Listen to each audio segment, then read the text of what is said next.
We have a copy of the new prayer, I believe, on everybody's desk. We could recite that. Dear God, as this session opens, we pray that your presence will be before us and everyone who serves in the decision-making process of our city. We pray for direction which will lead our city to be strong and unified. May we continue the legacy of our founders. May we be granted this day the wisdom to make decisions which will be for the good of our city. Amen. We also pray for your special blessing on all those who are working to transform our city and make it a better place to live and work. The Pledge of Allegiance. I pledge allegiance to the flag of the United States of America and to the republic for which it stands, one nation, under God, indivisible, with liberty and justice for all. Roll call. Councilor Rita Murcia? Here. Councilor Milanazzo? Here. Councilor Ramirez? Here. Councilor Broderick? Here. Councilor Caulfield? Here. Councilor Donahue? Here. Councilor Elliott? Here. Mayor Martin? Here. Councilor Armin Murcia? Here. 9 present. The first item on the agenda this evening is approval of the minutes from the May 1st meeting for acceptance. Motion approved by Councilor Caulfield, second by Councilor Broderick. All those in favor say aye. Any opposed? The minutes are approved. Under the city manager's portion of the agenda, we have several communications from the manager, responses to various council motions and requests. Any questions or comments? Councilor Milanazzo. Thank you, Mr. Mayor. Through you, this evening, there's a response from the city manager regarding a motion that I had put on the agenda on March 20th regarding 520 Varnum Avenue, and the response came back from the Planning and Development Office requesting that the City Council declare the property surplus, subdivided into Lot A for development and Lot B with a conservation easement. Again, it's a 3-page response, but what I'd like to do, if my colleagues would suspend the rules to allow Jerry Frechette and John Hamill from the Pawtuckettville Neighborhood Group to come forward and talk about their position. Motion is suspend the rules by Councilor Milanazzo, second by Councilor Caulfield, to hear from those two folks. Any objection to suspension of the rules? All those in favor say aye. Any opposed? The rules are suspended. And if I could, before they speak, they fully understand that this is coming back before the council for the appropriate votes in the future. Okay. Thank you. Mayor, members of the City Council, Mr. Manager, my name is Jerry Frechette. I live at 80 Dunbar Ave, and I'm here to just give you a little background on 520 Varnum Ave. First of all, I'd like to thank you for allowing us to speak this evening. We understand that it's not a vote per se, but we do want to comment on the recommendation from DPD. First of all, we have worked very closely with the Department of Planning and Development on this issue, and I'd like to give Judge Proakis a lot of credit for compiling what you have in front of you this evening. This parcel of land was identified in the city's open space plan, and this was an action step that was in that plan to permanently protect the land at 520 by donating the parcel to a land trust or placing the conservation easement, and also was recognized in the Pawtuckettville master plan as a section of a parcel of land that we wanted to preserve by placing a conservation easement. And those are two documents the council adopted, and also in the very important aspect of this lot, and Mr. Hamlet is going to speak regarding the historical nature of the lot, but also there's a tremendous amount of wetlands on that parcel of land. And in the city's master plan, and especially given the current situation, and I can tell you probably 3 years ago, we probably wouldn't have taken this as seriously, but in the city's master plan, it clearly states, due to the limited amount of developable space in Lowell, more and more projects are coming under the jurisdiction of Conservation Commission. It is vital to protect wetlands and their associated resources for flood storage capacity, as well as their natural beauty. And, we could speak probably for an hour about the flooding in the Clay Pit Brook area and what's happened up there. And this was the wetlands on this particular property are actually very crucial for the flood storage as well as recognizing the open space and how it complements the historical nature of that particular area, which is something that the Pawtucket Master Plan wanted to take advantage of. So I would just ask you, based on the correspondence from DPD, would hope that you would instruct the city manager and DPD to move forward with placing the conservation easement, recognizing that I believe the recommendation is to carve out a lot that's right on Varnum Ave to be able to sell and obtain some revenue and have a home built, and then preserving the back portion of it. And I think it's a win-win situation for everybody. So again, I would thank you for the consideration. Thank you. Mr. Hamblett? Thank you. Thank you. My name is John Hamblett, and I live at 495 Varnum Avenue.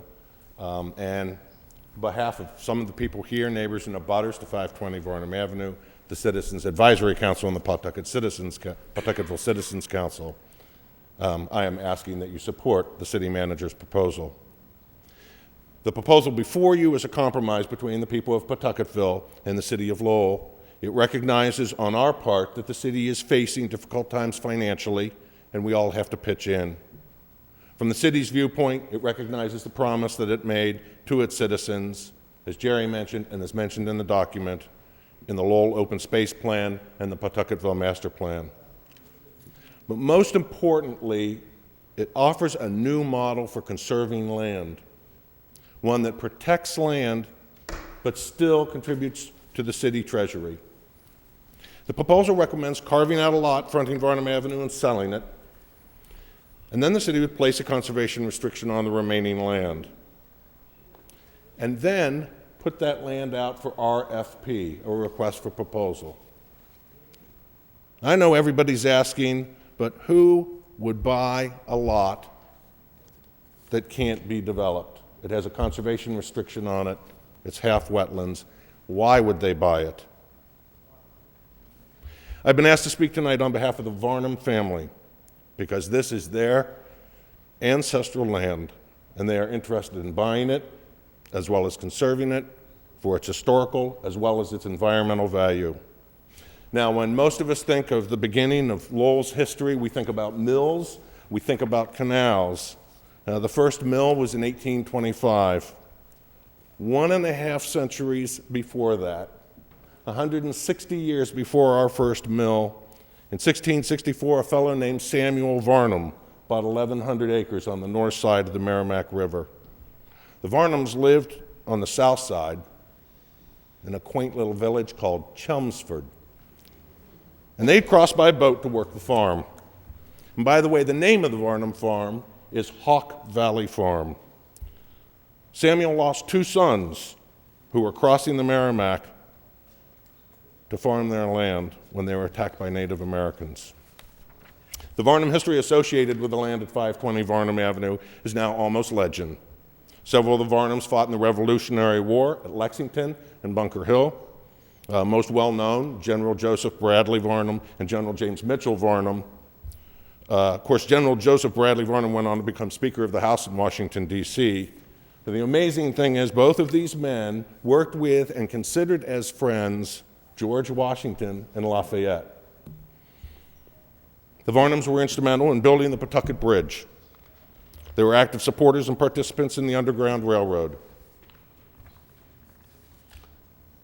And yet the farmers, the Varnums for the most part, were farmers. They lived in the Varnum homestead, which was built in 1740, the second oldest house in Lowell, which abuts the parcel at 520.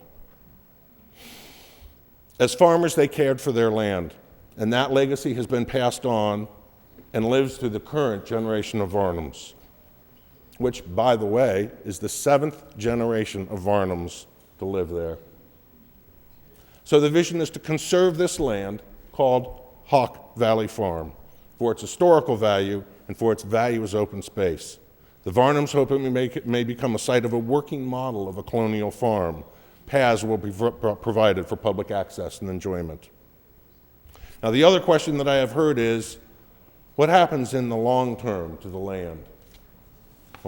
Sure, we have confidence in this generation of Varnums, but what happens in 50 years? Well, first of all, there will be a conservation restriction, a written legal document spelling out what can and can't be done, no matter who owns the land. But secondly, I'd like to take a look at the track record of the family that's interested in buying the land.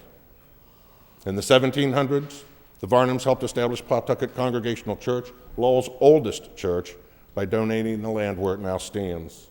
In the 1800s, the Varnum family gave, not sold, 8 acres to create what is now Pawtucket Boulevard. The Isolation Hospital on West Meadow Road was built on 57 acres of Varnum land that the city took by eminent domain. Today, it's the site of the Pawtucketville Memorial and Wang schools. Depressions are hardest on farmers. Taxes stay the same, but produce prices fall through the floor. Farms are the first to go. Lowell could offer no help to its farmer citizens in the Depression, and some of the Varnum land had to be sold. The Varnums chose to sell it to the Commonwealth of Massachusetts at $5 an acre, not the assessed $125. And that today, of course, is the Lowell Drake-Tingsboro Forest. So why should we have confidence in the Varnums' vision and stewardship of this conservation land? Show me another family, another organization, or a city that has a 350-year track record of caring for our land. We ask that you support the manager's proposal. Thank you. Thank you. Councilor Milonazo? Thank you, John, and thank you, Jerry. Again, I certainly appreciate the work that both the neighborhood group and the Division of Planning and Development put into this motion, and I would respectfully request my colleagues to support it based upon the recommendation on page 3, where they do talk about the division, disposition, and conservation of the land at 520 Varnum Avenue, beginning with instructing the city engineer to do a conceptual plan of the area, creating the language for the appropriate conservation restriction, conducting an appraisal on both lots A and lot B, request the city council, obviously in a later vote, to declare the 520 Varnum Avenue as surplus, enter into an RFP process for each lot, and then return to the city council a vote to convey the developable lot to the winning proposer. So again, I would request that my colleagues support that recommendation. So motion by Councilor Milonazo to adopt the recommendation set forth by DPD, refer back to the manager for preparation of proper votes. Second by Councilor Ramirez. Councilor Ramirez, do you want to speak? Second. 3 times. 3 people seconded it, so. Any discussion, Councilor Elliott? Thank you, Mr. Mayor. I'm going to support this. I think it's a practical approach to and a good recommendation to continue to try to protect what little land is left in the city. Mr. Hamlet really said it all as it relates to the Varnum family, but more importantly, I did like what he said when he said, it's a new model for protecting land in the city. And I think it is a very innovative approach to protect the land. We understand that it needs to generate revenue, it needs to be sold, but it's not just going to be land that's not going to be completely used. Some of it developed, the rest of it protected, which is a sensible approach and something we need to follow in the future, in my opinion. So I'm going to support it. It's embraced and supported by the neighbors and the neighborhood organization, which so it seems like it's a win-win all the way around. So it's a good recommendation. I'm going to support it. Thank you. Councilor Rita Mercia? Thank you, Mr. Mayor. There are many issues that come before us, and sometimes it's troubling as to what are they talking about, but this issue clearly is so defined, and people actually went out of their way to put something at my doorstep so that over the weekend I could take a look at it and read it and understand it, and it meets every expectation that I have for preserving conservation land, for taking a certain proportion of that property and selling it off, that it is surplus, that we no longer need, putting it back on the tax rolls, but also to have it go to people that really are justified to be owning it. I really enjoyed the history lesson that we just got. I think that part of the requirement of a council meeting should be a little bit of history before each meeting starts. I really appreciated that. So I certainly will be supporting this, and there are people here that are very concerned about it. Pawtucketville Citizens Council did an excellent job, as well as the previous speakers. I want to say that I'm thrilled to be a part of supporting this great proposal. Thank you. Councilor Caulfield? Thank you, Mr. Mayor. I certainly support it. I told the Pawtuckeville Citizens Organization last night I would support it. And I want to thank the person who dropped this off at my home. And it's a sensible compromise. First of all, the city is going to garner some tax revenue from a buildable lot. Plus, we're going to preserve history. And as John indicated, the Varner family goes way back, 1640, something like that, 80. So it's history in our city, and we must do everything we can to preserve that history and protect, as Jerry Frechette indicated, the Clay Pit Brook wetlands. You have to be very careful and make sure that that deed indicates it's non-buildable, but we're going to preserve that site. Okay. Anyone further? Okay. All those in favor of the motion made by Councilor Milonazo, say aye. Any opposed? The motion's adopted. The matter is referred back to the manager to prepare the proper votes to bring back to the council. Any further items under reports or responses from the city manager? Councilor Donahue. Thank you. Mr. Mayor, we had a report with regard to the punch list at the Stocklosa School. Could I, give me 1 second here, regarding the HVAC and that 80%, saying that 80% has been completed of the punch list. As far as the, I was at the school, and apparently, I know the air conditioning hasn't been turned on yet, but there seem to be still some hot and cold issues from room to room, and there's one in particular. I can give you all this information, TJ.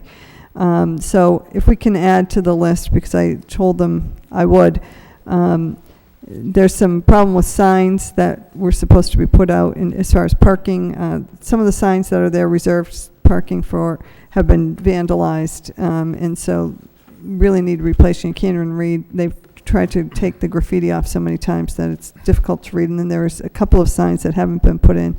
One of the students told me that a window was shattered with, he said, a bullet, so if we can take a look at that. But getting back to the HVAC, there are specific rooms that are issues that I can give you that information. So teachers have asked me to bring it to the attention of the administration before we take their final word that everything's okay with the HVAC. So if we can do that, that would be great, and I'll provide this to you, Mr. McCarthy. Thank you. Councilor Caulfield. Thank you, Mr. Mayor. Also on the Stocklosa School, Mr. Manager, I would support replacing the stage.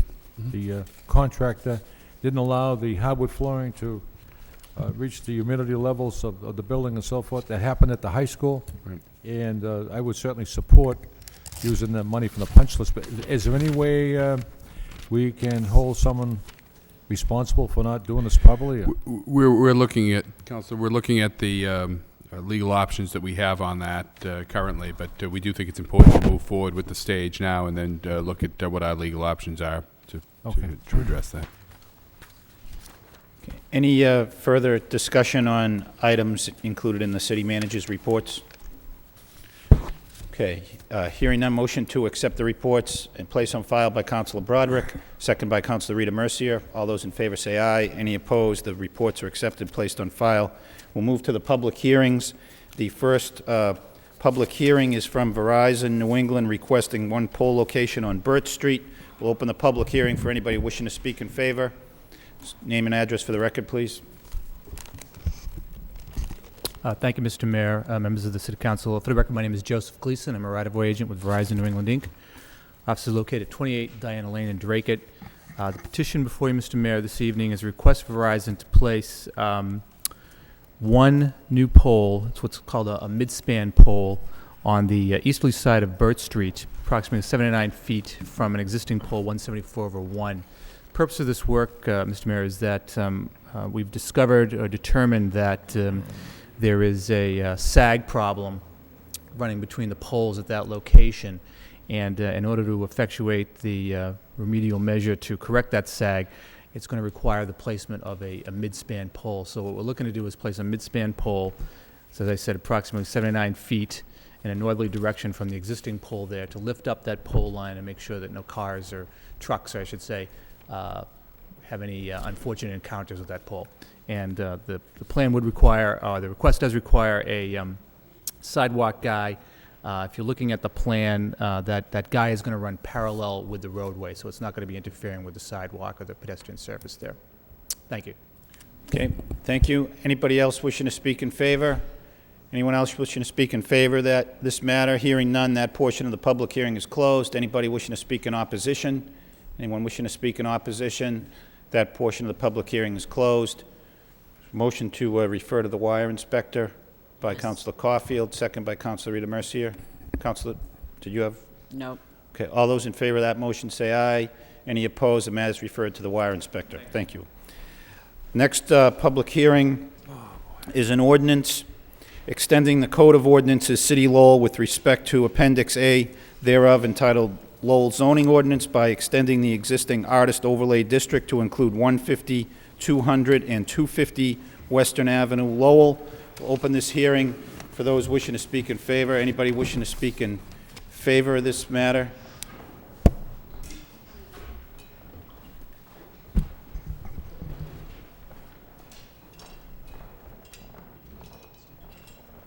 Let them set up.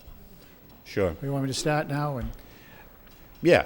all Why right. don't you- For the go ahead, record, Mr. Flood. Attorney James Flood, 81 Bridge Street, Lowell, Mass., representing BPV Lowell LLC, the owner of Units 1, 2, 4, and 5 of the Western Avenue condominium.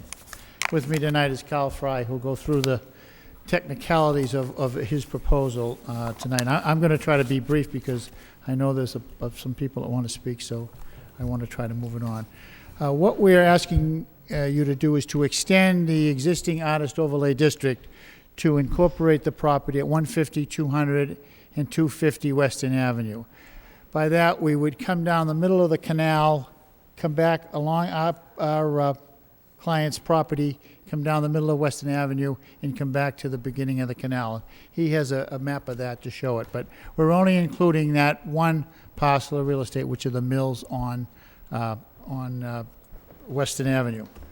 He owns 4 units. Unit 3 was just sold to an entity called Beta Real Estate, who's in the commercial business, and they're going to operate there.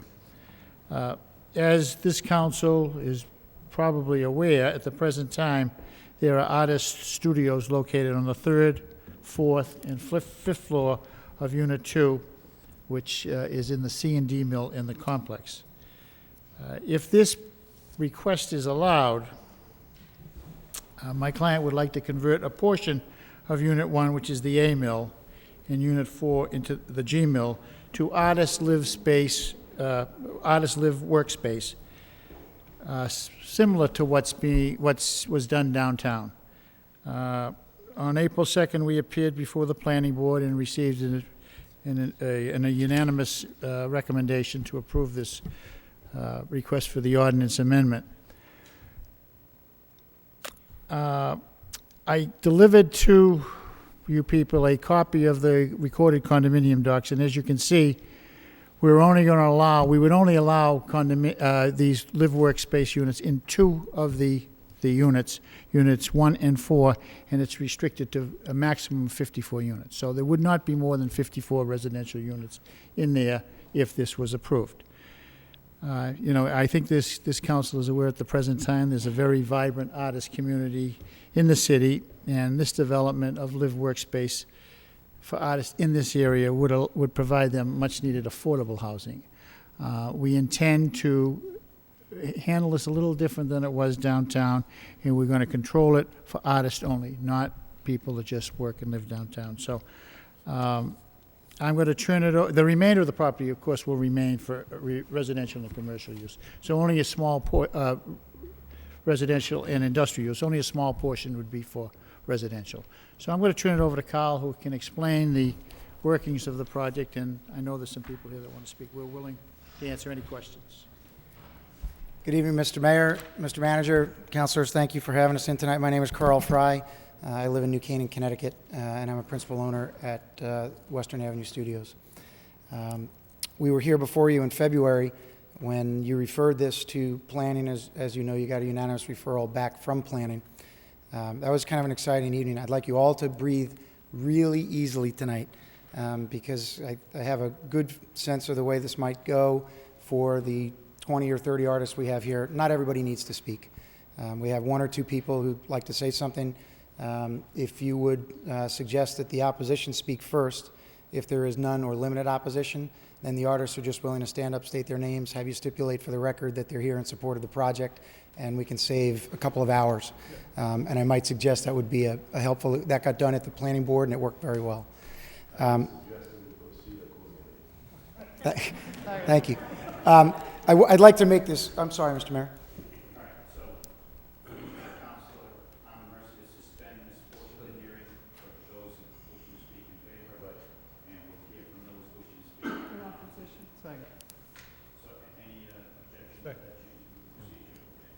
Okay.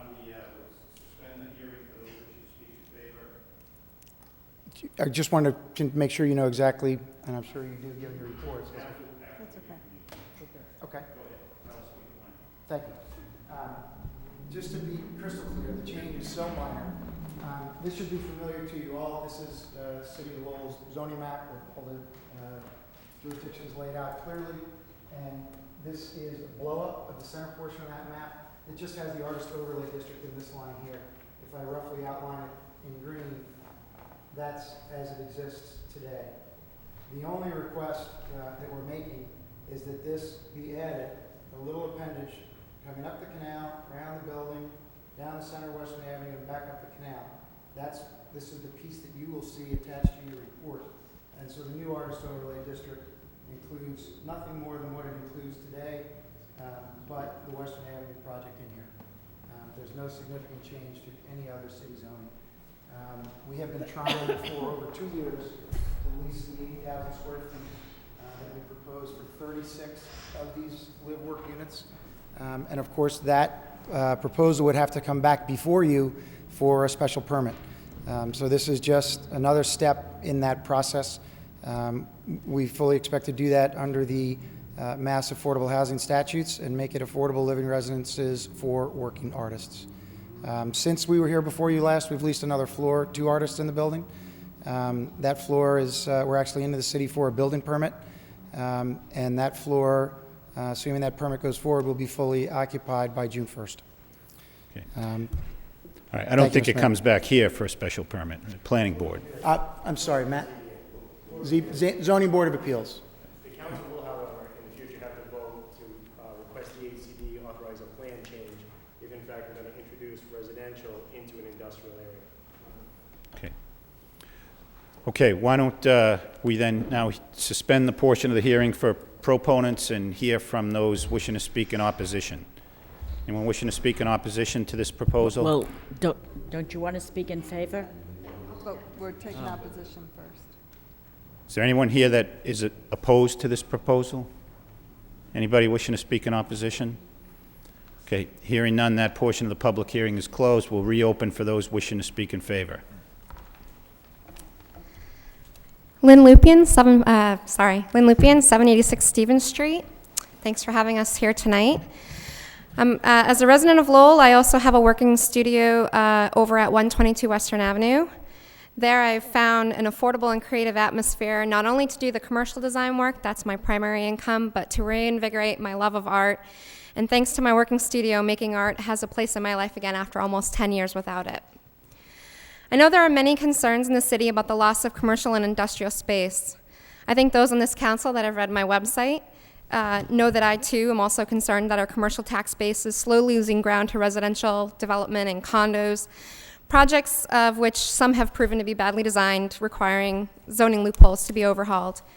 In light of the looming housing market crisis, it seems wise to carefully consider the balance of residential to commercial development in the city. However, I believe this project, to extend the Artist Overlay District and create live workspaces at Western Avenue, is a very special case. I've written often about gentrification and its perils. I know that without vision and consideration, the after effects of revitalization create havoc with the cost of living, forcing those who created the unique flavor and viability of a place to leave, especially artists and immigrants, because they can no longer afford to buy or rent in the newly revived neighborhoods when property values skyrocket.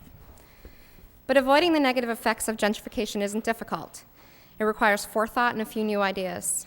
Bringing the Artist Overlay District to 122 Western Ave will allow this great person who's really done us a lot of good in the city to create permanent live workspaces to coexist with 3, soon to be 4 floors of strictly working spaces that are already built there.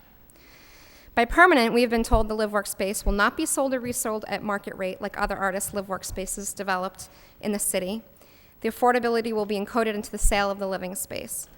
This project is not an attempt to residentialize a commercial industrial neighborhood under the radar or extend the zeal for redevelopment beyond a sustainable margin. Everyone talks about being part of the creative economy, but what does that mean in real terms? This Artist Overlay District extension will complement the Hamilton Canal District project and give the city's artist community at least one permanent home. And while market rate residential development in the Hamilton Canal District has its place, the long-term health of the creative economy envisioned with the downtown redevelopment has been in jeopardy for some time. It may seem lively now, but I have already seen the effects of increased housing prices on artists, many of whom have moved out of downtown, some out of Lowell altogether. It seems to me that the city should view the live-work residential spaces at Western Ave as a golden opportunity and one solution to that age-old problem of over-revitalization. Its permanently affordable working studios and live-work studio real estate will make Western Avenue a cornerstone in Lowell's creative economy for years to come.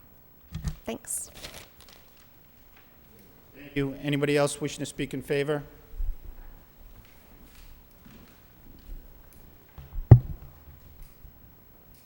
These are new, so you'll have to excuse me. My name is Maxine Farkas, and I live at River Place Towers. I have a studio at Western Avenue Studios, and I'm also chair of the Lowell Cultural Council. Mr. Mayor, members of the City Council, Mr. Manager, I've had the incredible good fortune to be a part of the evolution of the Old Joan Fabrics complex at Western Avenue ever since the night in March of 2005 when Carl Fry and Justin Mandelbaum dragged the Arts League of Lowell members, kicking and screaming, to the 5th floor of the CD mill and used spray paint to show us where the walls of our studios could stand. That night, they captured our imaginations and offered to make our dream of affordable working studio space a reality. I have watched that dream grow, despite setbacks and delays, into a partnership between artists and developer. Watched as Collins and Aikman left the building, and as Carl and Justin renewed their commitment to the artists, and studio space filtered down from the 5th to the 4th to the 3rd floors. From 32 studios in August of 2005, we will reach 106 when the 3rd floor of the A mill is completed this summer, and we still have a waiting list. This is amazing. I mean, Western Avenue Studios has become one of the largest concentrations of working artists in eastern Massachusetts. What has been so interesting to watch over the past 2 years has been the willingness of this team of developers to listen to what the artists need and want. I mean, developers normally don't talk to artists. When Collins and Aikman closed their doors, the Lowell Sun reported that 148 jobs were lost to Lowell.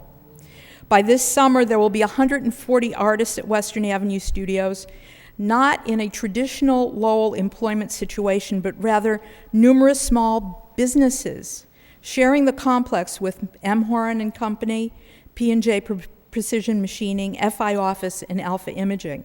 We have a compatible use of mixes that work extremely well together. But we stand outside the Artist Overlay District, tantalizingly close, but not quite there. And one of the problems that has dogged the artist overlay district is the issue of suitable and affordable live workspace for artists. The conversion of underutilized property in the downtown to residential usage under the auspices of the Arts District has gone a long way towards revitalizing the housing market in the downtown. However, the supply of affordable artist live workspace has been limited. Artists require space in which to work. Effective artist live workspace can require 1,500 to 2,500 square feet to create a usable living and working environment. The only way to make this kind of space affordable for us, for artists, is to look to areas that are zoned light industrial and at spaces that do not require extensive renovation and remediation. Beyond the need for space, it should be recognized that artists are, in general, a messy and sometimes noisy crew. Much of what we do is frowned upon by conventional condo associations, and we need to be in proximity to uses that are not overly sensitive to noise and to mess. And that's what we have at Western Avenue. By extending the Artist Overlay District to include the complex at 150, 200, and 250 Western Avenue, the city will allow Carl Fry and Justin Mandelbaum to continue this remarkable reinvention of one of Lowell's mills. And I really urge you to approve the extension of the district. Thank you very much for your attention. Thank you. Anybody else wishing to speak in favor?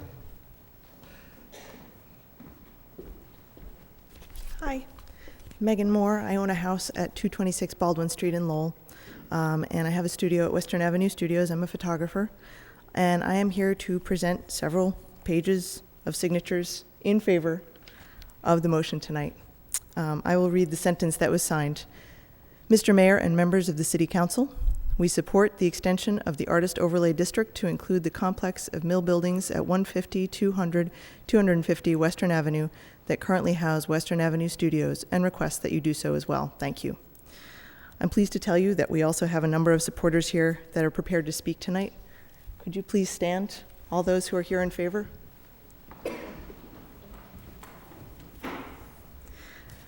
We're prepared to save you some time. We'd like to come up and read our names and our addresses into the record so that we can just let you know that we're supporters and be on the record. What do you think? Sure. Thank you. Okay, if people just want to come up and say their name. Name and address, I'm sorry. My name is Sharon Sawyer. I'm a resident of 39 Methuen Street, homeowner, and I have a studio at Western Avenue, and I'm in support of this extension of the Artist Overlay District. Thank you. My name is Nancy Peacock, and I live at 172 Middle Street in the Air Lofts building, and I've had a studio at 122 Western Avenue since almost day one. And I'm in support of this motion to extend the overlay section. Thank you. Thank you. Next.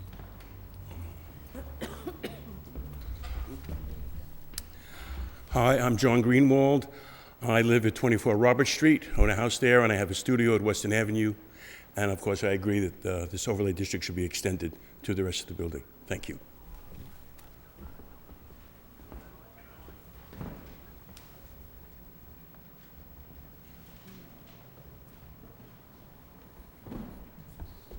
Hello, my name is Lenny Hall. I temporarily live at 209 Salem Street, and I'm a resident at Western Avenue Studios. I've worked in Lowell and lived in Lowell for 30 years, and from all the things that I've seen living on Appleton Street and Christian Hill, the open studios and the Western Ave has been one of the most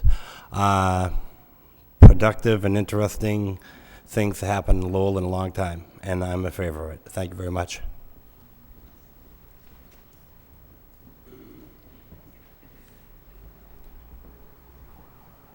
Hi, my name is Brian Moore. I live at 226 Baldwin Street in Lowell, and I support this motion.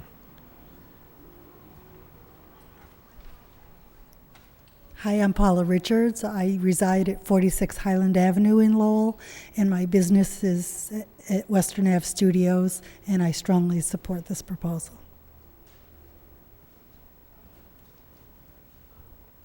Hi, my name is Amber Daniels Cook. I live at 305 Dutton Street. I also have a studio at the Western Ave Studios, and I very much support this. Thank you. Thank you. My name is Rebecca Wetmore. I live at the Mass Mills Apartments on Bridge Street, and I have a studio at Western Avenue Studios, and I support this motion.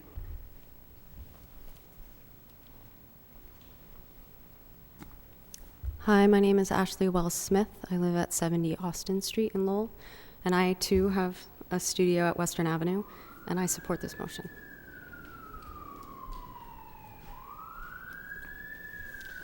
Hello, I'm David LeBlanc. I'm a painter. I live at 35 Daniel Street in Lowell, and I do work at Western Ave, and I support this.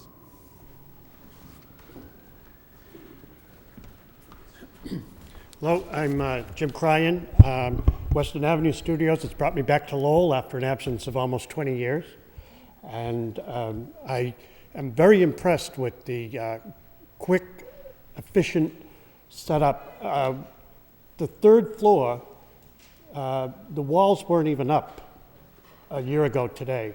They really didn't go up until probably September or October. And occupancy was almost immediate across the whole floor. And now further development is being done with a great deal of speed. My chief interest is what an interface the artist studios, the working artist campus, it could be interfacing with Middlesex Community College and the university and other colleges and schools in the area. And I've just given Cal Fry an outline of that idea, and I'm really excited about the great possibilities that can emerge here.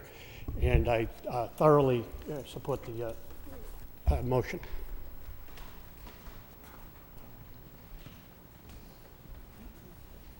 I'm Steve Severson. I live at 269 Dutton Street.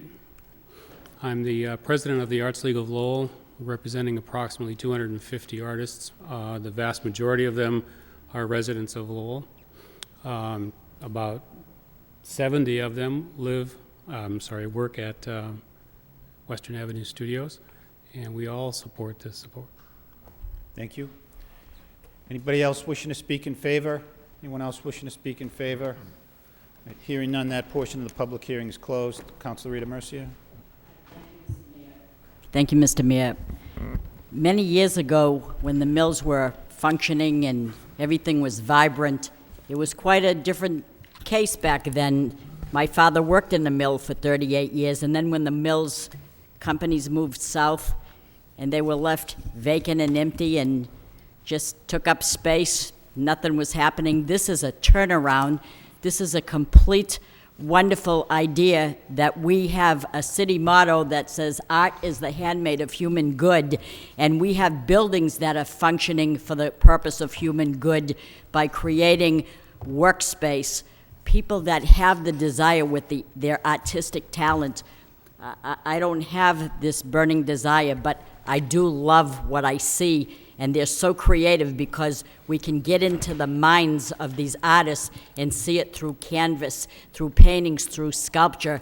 I think it's quite a remarkable, talented gift that people possess. I'm very impressed by it, and to think that they're not in that area and all they want to do is move the boundary further so that they can be included.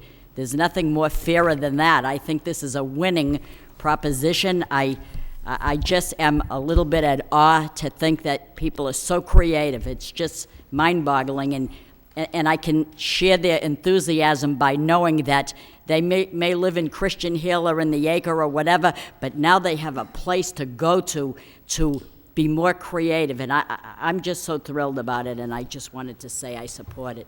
Thank you. Councilor Armin Mercier. Thank you very much, Mr. Mayor.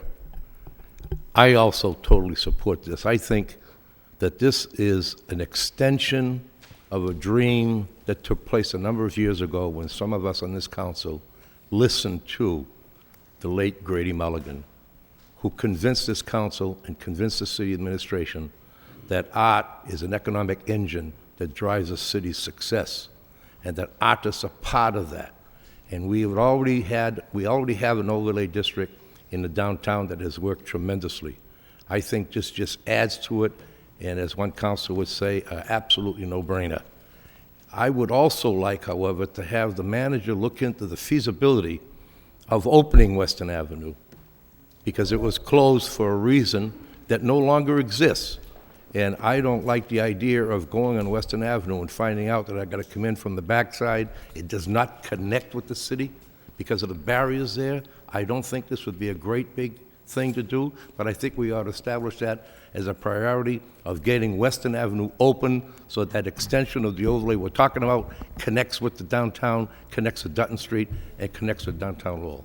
So I wholeheartedly support this, and I would strongly suggest, Mr. Manager, you look into that possibility, and I think that would make it even better for the artists that want to live there and work there, because they do contribute to the economic engine of our city. Thank you, Mr. Mayor. Thank you. Councilor Donahue?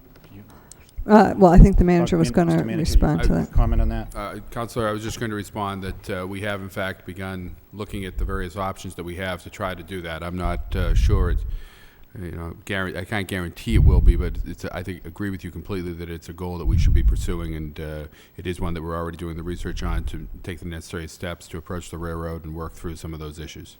Thank you. If we were able to close it, I think we're able to open it. Councilor Donahue? Thank you. That's a good point, because we did refer this a while back, and so, maybe working with the railroad is slow, but, whatever you can do, Mr. Manager, on that would be helpful. I move approval of this. It is something that it was a few short years ago that the Artist Live Workspace was just begun here in the city, and many of us supported that. We looked at that, even though there were some who were critical of our efforts, saying that, it wouldn't be possible. In some respects, before that, when we used the Air Lofts building, a building that the city owned by tax title, and used that as a prototype for this Artist Live Workspace, there was a lot of skepticism as to whether it would work. There was skepticism as to whether or not market rate housing could ever develop in downtown Lowell. What we're hearing tonight is, in fact, market rate housing was a reality, despite many critics. In many respects, we were a victim of our own success, because some of the artists that we're hearing from have been priced out of the market rate housing that developed in downtown Lowell. And fortunately, there's an answer or an avenue to, and it's Western Avenue, but there's an avenue to take care of that need. And so I wholeheartedly support this and would move approval. And especially, I think it bears noting that, and I think some of the speakers have alluded to this, there doesn't seem to be any present use for commercial or industrial space at that location. I mean, that's always a balance that the city has to be concerned about, because we have so little industrial space and so little commercial space in our downtown. But despite the best efforts of this developer, and I do believe in have heard the developer on prior occasions, and I think they've done the best they can to try and rent this space, sell this space, lease this space to commercial or industrial entities, and there's been no market for it. So, this serves a need. Obviously, there's a demand, and so I certainly will support this. Motion approved by Councilor Donahue, second by Councilor Milanazzo. Councilor Caulfield. Thank you, Mr. Mayor. I certainly agree with my colleagues, echo their feelings. The city insignia is art is the handmaid of human good. And we invited artists to move downtown. They moved downtown. Now they want to expand. It's our responsibility to allow them to do that. And I certainly support this. This is a good issue to bring forward. As one speaker indicated, there's 140 artists now in Lowell creating their wares and making their money here, spending their money here, enjoying the city. So we should support them. Thank you. Councilor Milonazo? Thank you, Mr. Mayor. I too am going to support this proposal. I think it's a tremendous opportunity to expand the Artist Overlay District. I want to commend the owner of the property and working with the artists who are currently housed at 150 to 250 Western Avenue. I think that the discussion back and forth has been nothing but positive. I also am very happy to see that the 54 units will be affordable housing units. I think that's key in garnering my support going forward. I think it's very important that we're able to keep hardworking artists here in Lowell and at that location. So I do think it's a very good proposal. Thank you, Councilor. Anything for Councilor Elliott? I'm going to support this. This makes all the sense in the world. But I'm thinking ahead a little bit. There is a demand, as we have witnessed today. And I was looking at the zoning map. Does this extend, or what would prohibit us from looking at the Hamilton Canal area? Is that included? Is there any plans for it? Is this something that we should take a look at in the future? If if it is a popular and a good thing, and I see you, Mr. Manager, looking at Mr. Coggins. Mr. Coggins. I know it's not relevant tonight, I was trying to be very secretive about that, but it's. He indicated it's already in the district. I knew that. I was just checking to make sure he. To make sure that that is the case. So, I mean, for those folks that may not be able to get in on this one, there's clearly opportunities in the future, and all the good points have been made by the speakers and by my colleagues. It's a win-win for the city, and clearly a direction that we're heading into, and we're enthusiastically heading into, and bringing forward a vision that. That's a good thing for the city, so thank you. Thank you. Roll call on the motion to extend the Artist Overlay District. Councilor Rita Mercia? Yes. Councilor Milonazo? Yes. Councilor Ramirez? Yes. Councilor Broderick? Yes. Councilor Caulfield? Councilor Donahue? Yes. Councilor Elliott? Yes. Mayor Martin? Yes. Councilor Armin Mercia? Yes. Thank you very much. Attorney Flood.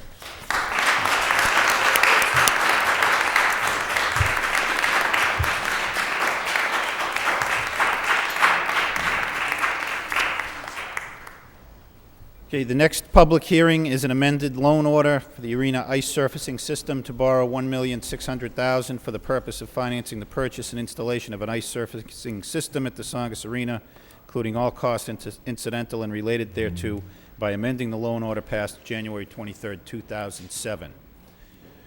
Mr. Manager? Mr. Mayor, Council, as you may recall, last week we discussed this issue, and I've since had communications with each of you to bring you up to speed on where we are. We, as you know, we designed this system and went out to bid and received a bid that exceeded our estimate by some $600,000. We weren't pleased with the fact that we were going to have to spend $1 million, and certainly less than even more displeased with the fact that we may have to spend $1.6 million. Just by way of history, about 4 years ago, there were some leaks at the arena, and some of this I know you already know, but there were some leaks at the arena, and as a result of that, there was a study undertaken to analyze the system that was there to see what was causing these leaks. And the result of the study was that there was a sense that the system was deteriorating and would need to be replaced in some 4 years. The Arena Commission tried to hold on as long as they could. Last summer, they communicated to me that we needed to move on this quickly, that something had to be done this year. So we proceeded to have the designs done and put it out to bid, as bringing in those bids that we received. It was our intention throughout all of this that we be very careful before executing a contract, that we wanted to make sure that we checked out the system that existed there to ensure that, in fact, the replacement was needed. And in order to do so, we needed to wait until the hockey season was over and we could actually melt the ice and get in and look at some of those pipes that were there to see if that were, in fact, the case, that the pipes were deteriorating. I must say, too, that there is a facility manager on staff over is an employee of SMG that had concerns regarding the extent of the problem as well, and he had suspicions that, in fact, that may not be the case. Last week we did melt down portions of the ice. We went in, we looked at the pipes, we cut through some of the concrete. We analyzed from the exterior how the pipes looked, and in fact, it does not show that there is any further deterioration of those pipes. We also brought in an outside expert to look at the pipes to get his views on it. It's an individual, Ray Hamill, a former Lowell resident who has extensive experience with these types of systems, building them throughout the New England area. He provided us with his just observations at the time. Obviously, we need to do further studies and further work on this, but the sense we got in looking at it and considering the input that we're receiving from the various people that we had communicated with was that, in fact, the system does not currently need to be replaced.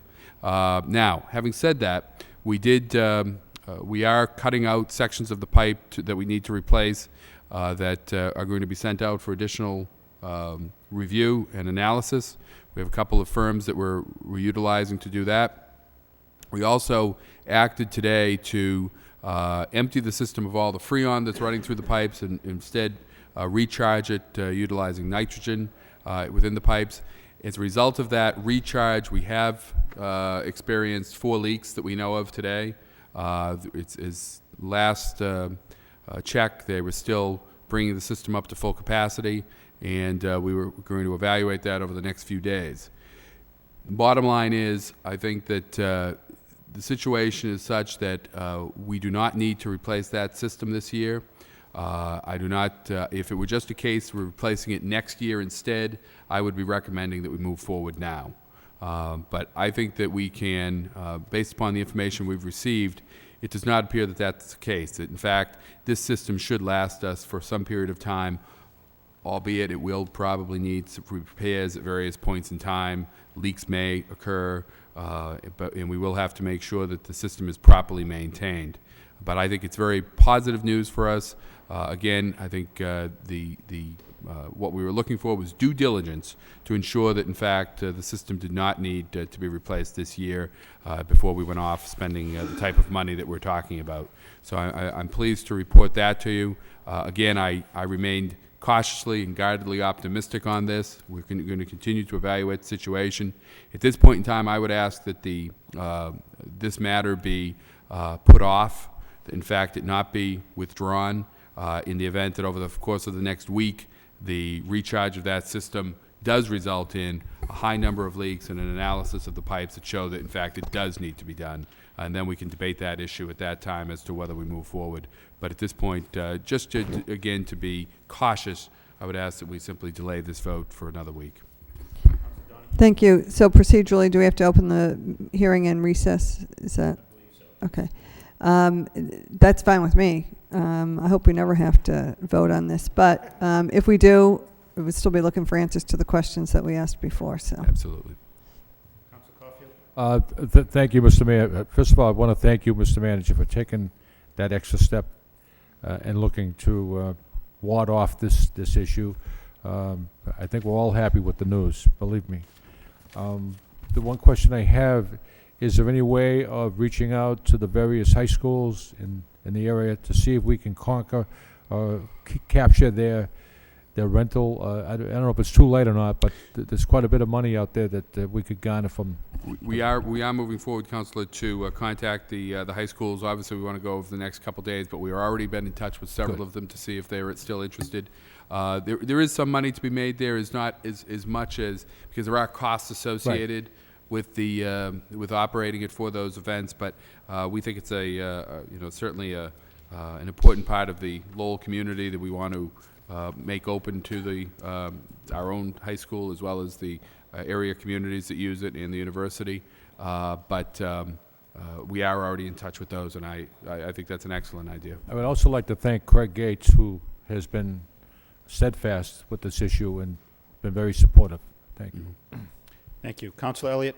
Thank you. Mr. Manager, can you just explain briefly, and I apologize if you did it last week, I'm sorry, I was out of town, but I did have a couple of people ask me why, why do we proceed and what changed within this, 1 week time frame, i.e., we literally had to wait for the hockey season to end, Right. and then and only then could we thaw the ice, or a section of the ice, to take a look at these pipes. And the reason why these pipes have, the ice has not thawed in well over a year and a half, something like that. 3 years. And concerned that if it did go down, we would lose the ice completely and consequently the season. So the reason why we proceeded with this report that the pipes were in poor condition was a result of the ice literally had not been thawed in 2 seasons or 3 seasons. Three seasons. Okay, I didn't know it was 3 seasons.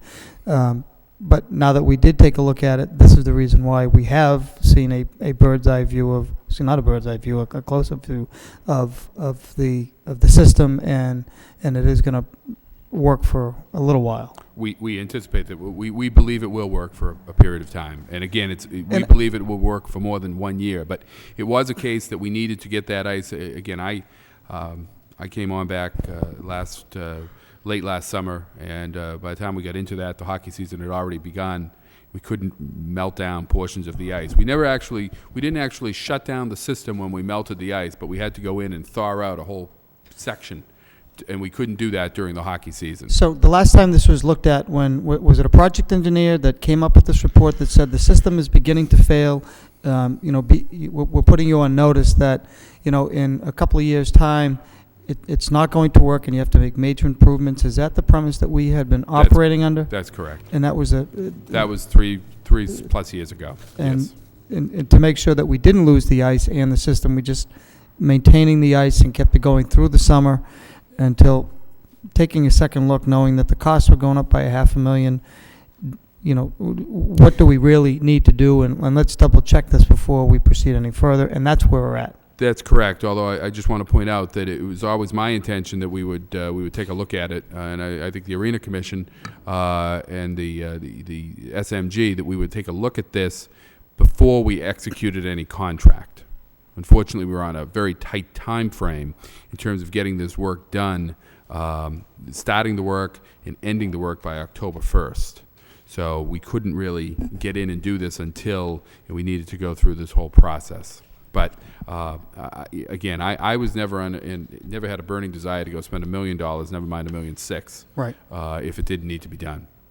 So again, we're optimistic, but we want to be cautious here that these systems are difficult systems, and we need to make sure that it's properly maintained, and that in fact it is sustainable over a long period of time. And sort of on a related matter, thank you, Mr. Manager, for that for the update. It is good news. There's been a couple of articles in the newspaper, and we've been speaking with Congressman Meehan. Where are we with the Devils contract? It's still in place. You've met with the Devils, because that's part of the whole scenario.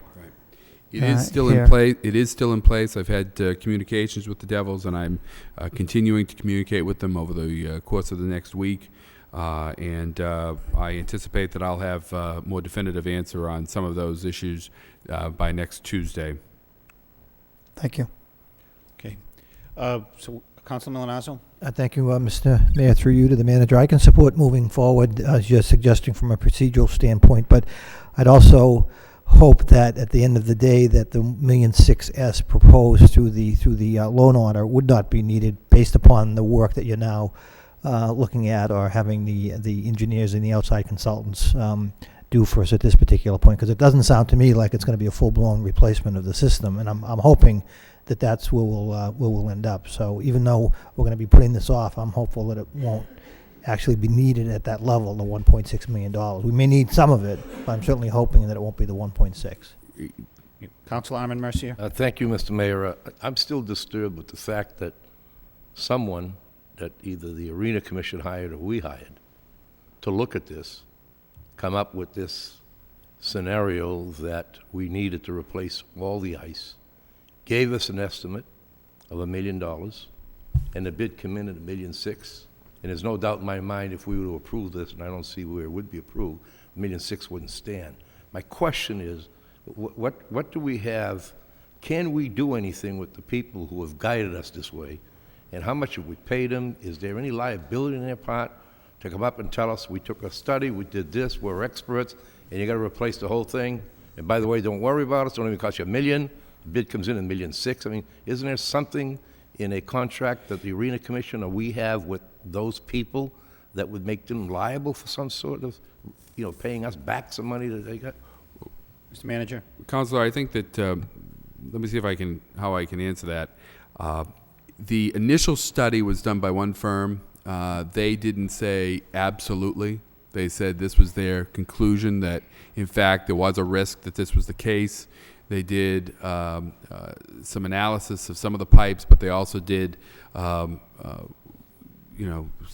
they refer to as a half-cell test that made some determinations as to the some deterioration that was occurring. Now the question is, and there are caveats within that, is it the pipes itself? Is it the concrete, portions of the concrete? Is it the rebar? That they could see things by looking, by doing the testing that they were doing. They didn't say absolutely. This was their conclusion that it may fail at some period of time. That's what was in place and what guided the Arena Commission to keep the ice down over the last 4 years, 3 or 4 years. Then this year, again, when back in August or September, looking at that, and the Arena Commission was operating under the assumption that, we really were on borrowed time here, so we needed to go out and do this work. And we moved forward to bring on an engineering firm, an architectural firm, to actually draw up the specifications. They're the ones that gave us a price of $1 million. They worked under the report that was given and what they knew of the system. They didn't do a full analysis of the pipes. They were just operating. They were commissioned to come in to draw up the plans. And there was some $50,000, I believe, that was spent to date on developing those. It was put out to bid. The price was off because of a variety of reasons and add-ons that they didn't include in their pricing. They may still take the position, and the first group may take the position that, in fact, there is deterioration there. And as I said, we're optimistic that it is not the case. But certainly it's within the realm of possibility that 2 years from now or 3 years from now, the system will be in a position, will be at a state that it needs to be replaced. And I think it would be a difficult task ahead of us to say to those firms, you were wrong if in fact it needs to be replaced in 2 or 3 years. But it's certainly something that we're exploring with the solicitor's office. So the people. But I think I agree with you, Counselor. It's if they led us down a certain path and we went this whole route when in fact that wasn't the case. Mm-hmm. But I don't know. I guess I'll leave it at there because there are some legal issues here that we want to continue to explore. Okay. But we're going to explore it. Absolutely. Right. Okay. Thank you. Thank you. Okay. Anything further on this? So we'll open the public hearing for those wishing to speak in favor. Councilor Donahue. Oh, no, I was just going to move to recess, but I guess you want to do both first. Well, we have to recess, so I don't think we can hear from anybody. Anybody here to speak in opposition to this item?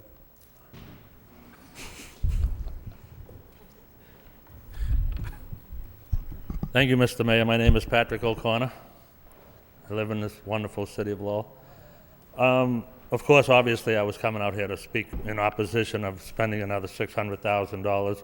I was against the first $1 million.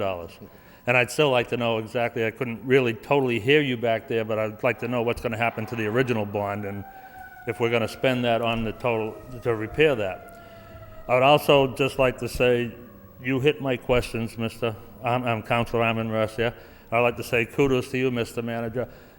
It seems to me that a lot of these problems should have been solved at the Arena Commission before they came here, and that these people should have went over this before they even hit this council with it, or a bond never should have came up to find out exactly how to deal with this problem.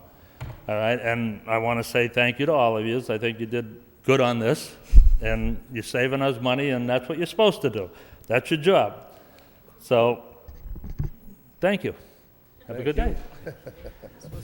Okay, so motion to recess by Motion to recess. Counselor Donahue for 1 week, second by Counselor Caulfield. Or Counselor Broderick. Counselor Caulfield, you want to be heard on this? Okay. All right. Mr. Manager, do you have something further to add? The only point I was going to add was to Mr. O'Connor was that if in fact the work is not needed, which was that's the direction we're heading, is that the whole loan order, the original loan order, will be rescinded as well. So it will be taken off. I don't think the repairs are going to be, any repairs we have are going to be that extensive that it's going to require any of that money. And as far as the why this wasn't done before, I think that, again, we were trying to, I think the Arena Commission was operating on the assumption they tried to get as much out of the system as they could. I think everyone wishes that something had been done differently, but they were operating under what they felt was the best action for the city at the time. Just one Councilor question, Caulfield. Mr. Mayor, to the manager. Mr. Manager, there's a timeline there as far as either doing the job or not doing the job. And that timeline, once we pass that... We're getting close to that, Councilor. We're Right, getting, so...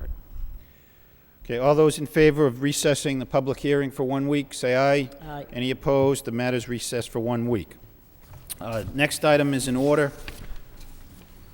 Pursuant to Chapter 13 of the Code of Ordinances, City of Lowell, Massachusetts, concerning Section 13-6 thereof entitled Temporary Experimental Regulations, experimental traffic regulations are hereby implemented for a period of 60 days. This is related to stop signs on O'Hare Way. Motion to suspend the full reading by Councilor Broderick, second by Councilor Milanazzo. All those in favor of waiving the first full reading say aye. Any opposed? The first full reading is waived. Second reading by title. In order pursuant to Chapter 13 of the Code of Ordinances, City of Lowell, Massachusetts, concerning Section 13-6 thereof entitled Temporary Experimental Regulations. Temporary traffic regulations are hereby implemented for a period of 60 days. Move approval. Councilor Milanazzo. Yes, just a question. Again, I don't have a problem with this because it's a 60-day trial, but did this come out of the neighborhood, Mr. Manager? Because Miriam Way, as we all know, is a side street. There's probably, I wouldn't say more than a couple of dozen cars per day, but obviously Clark Road is a very busy street, so I can understand why Clark Road, but I'm a little surprised at Miriam Lane. Again, I'll support it. I just didn't know where it actually originated from. Councilor, it was actually a requirement of the planning board as part of the subdivision. Okay. Well, that's the answer. Thank you. I think it's a stop sign against O'Hare Way going on to Miriam. Okay. Okay. Roll call. Councilor Rita Mercia? Yes. Councilor Milanazzo? Yes. Councilor Ramirez? Yes. Councilor Broderick? Yes. Councilor Caulfield? Councilor Donahue? Yes. Councilor Elliott? Yes. Mayor Martin? Yes. Councilor Armin Mercia? Yes. 9 yeas, the order is approved. The next item is a vote authorizing the approval and submission of the federal fiscal year 2007 City of Lowell Annual Action Plan to the Department of Housing and Urban Development and authorizing an amendment to the city's 2005-2010 Consolidated Plan. Motion to waive the full reading by Councilor Elliott, second by Councilor Broderick. All those in favor of waiving the first full reading say aye. Any opposed? The first full reading is waived. Second reading by title. A vote authorizing the approval and submission of the federal fiscal year 2007 City of Lowell Annual Action Plan to the Department of Housing and Urban Development and authorizing an amendment to the city's 2005-2010 Consolidated Plan. Councilor Armin Mercia. Thank you, Mr. Mayor. I just have a couple of questions, clarification, actually. This is a Lowell Annual Action Plan, but yet, and maybe Mr. Coggins could explain this to me, we did speak briefly about this, but DH 2.4 says consolidated plan funds will be distributed to housing providers throughout Middlesex County to help sustain the operations of affordable housing units for low and moderate income persons with HIV/AIDS and their families. How does that dispersing funds to providers of housing for this purpose, although well-intended, to Middlesex County seems to go beyond just the Lowell action plan? And can you just maybe explain it as to somebody? If I may, and I'll defer to Assistant Manager Coggins, but we're the fiscal agent from Middlesex County in the distribution of these funds. So that's why it goes out, for those particular funds, goes out to Middlesex County. But I'll allow, I'll ask. But just to follow up, in other words, if we were not the fiscal agent, we wouldn't be distributing these funds? And they There would wouldn't have be it as many, themselves? the funds would be reduced. Okay, that's... Previously, Cambridge was the fiscal agent for Middlesex County, and our providers that would be appropriate for that fund had to apply through Cambridge, and several of them received funding. About 3 years ago, we were contacted by HUD. They said due to a change in population, Lowell was now the largest community within that district, so therefore the burden falls to Lowell to be the fiscal agent. We are, however, responsible to take applications from everybody in the district, and we have a separate Citizens Advisory Committee for HOPWA funds. I know the council is well aware of the Citizens Advisory Committee that we have for the other programs. This one is actually also made up of representatives of the district, so it's not just a Lowell-based Citizens Advisory Committee. These are the only funds that are district-wide and not just exclusively for the city of Lowell. So the funds that are in this application wouldn't be there if we weren't the fiscal agent. So we're not taking any of the funds from the Lowell families to be distributed that way. Okay, thank you very much. Councilor Donahue? Thank you. Through you to Mr. Coggins. And these are for federal grant funds, the action plan. With regard to the community development block grant, am I correct in stating that our allotment is down again this year? This is the fourth consecutive year that we have received a reduction in community development block grant. And so how much have we lost over the past? In the last 4 years combined, probably close to $500,000. Okay. And as usual, I'm sure there was more demand and application than there were funds to go around. Almost $8 million for $2.8 million in funding. Okay. The reason I bring that up is because I think we all hear from applicants who are, disappointed sometimes when their particular application has not received approval or funding. And again, it just, we try and explain every year, but there's just not enough money to go around. And in fact, our allotment has been cut, and eroded each and every year. So, it's not possible to satisfy all the great grants and applications that we receive. So it's very true. And I really should take this opportunity to thank our Citizens Advisory Committee. They're owed a great debt of gratitude. They put in countless hours. They receive no compensation. They just really do it because they care about our community, and we really owe them our thanks. Okay, Councilor Caulfield. Thank you, Mr. Mayor. I also want to thank the advisory committee. I attended that meeting, I think it was way back in February, on a Thursday evening at the senior center. And that committee sat there from 6 o'clock to way after 11 at night, and very patiently listening to everyone's concerns and very patiently answering their questions. And Matt, they deserve a great deal of praise, as Councilor Donohue indicated. That's a tough job. Mm-hmm. And not only do they have to listen to the applicants, then they have to make decisions. And that's really tough. So I just pass that thank you on to the Mr. Manager. Thank you. Councilor Rita Mercier. Thank you, Mr. Mayor. Through you to the Planning Department Director. Matt, I know that in 2003, there were 116 proposals and 88 were funded. In 2004, 2005, 128 proposals, 92 were funded. What about this year? This year we had 119 applications, 95 were funded. Okay, thank you. Okay, Councilor Elliott.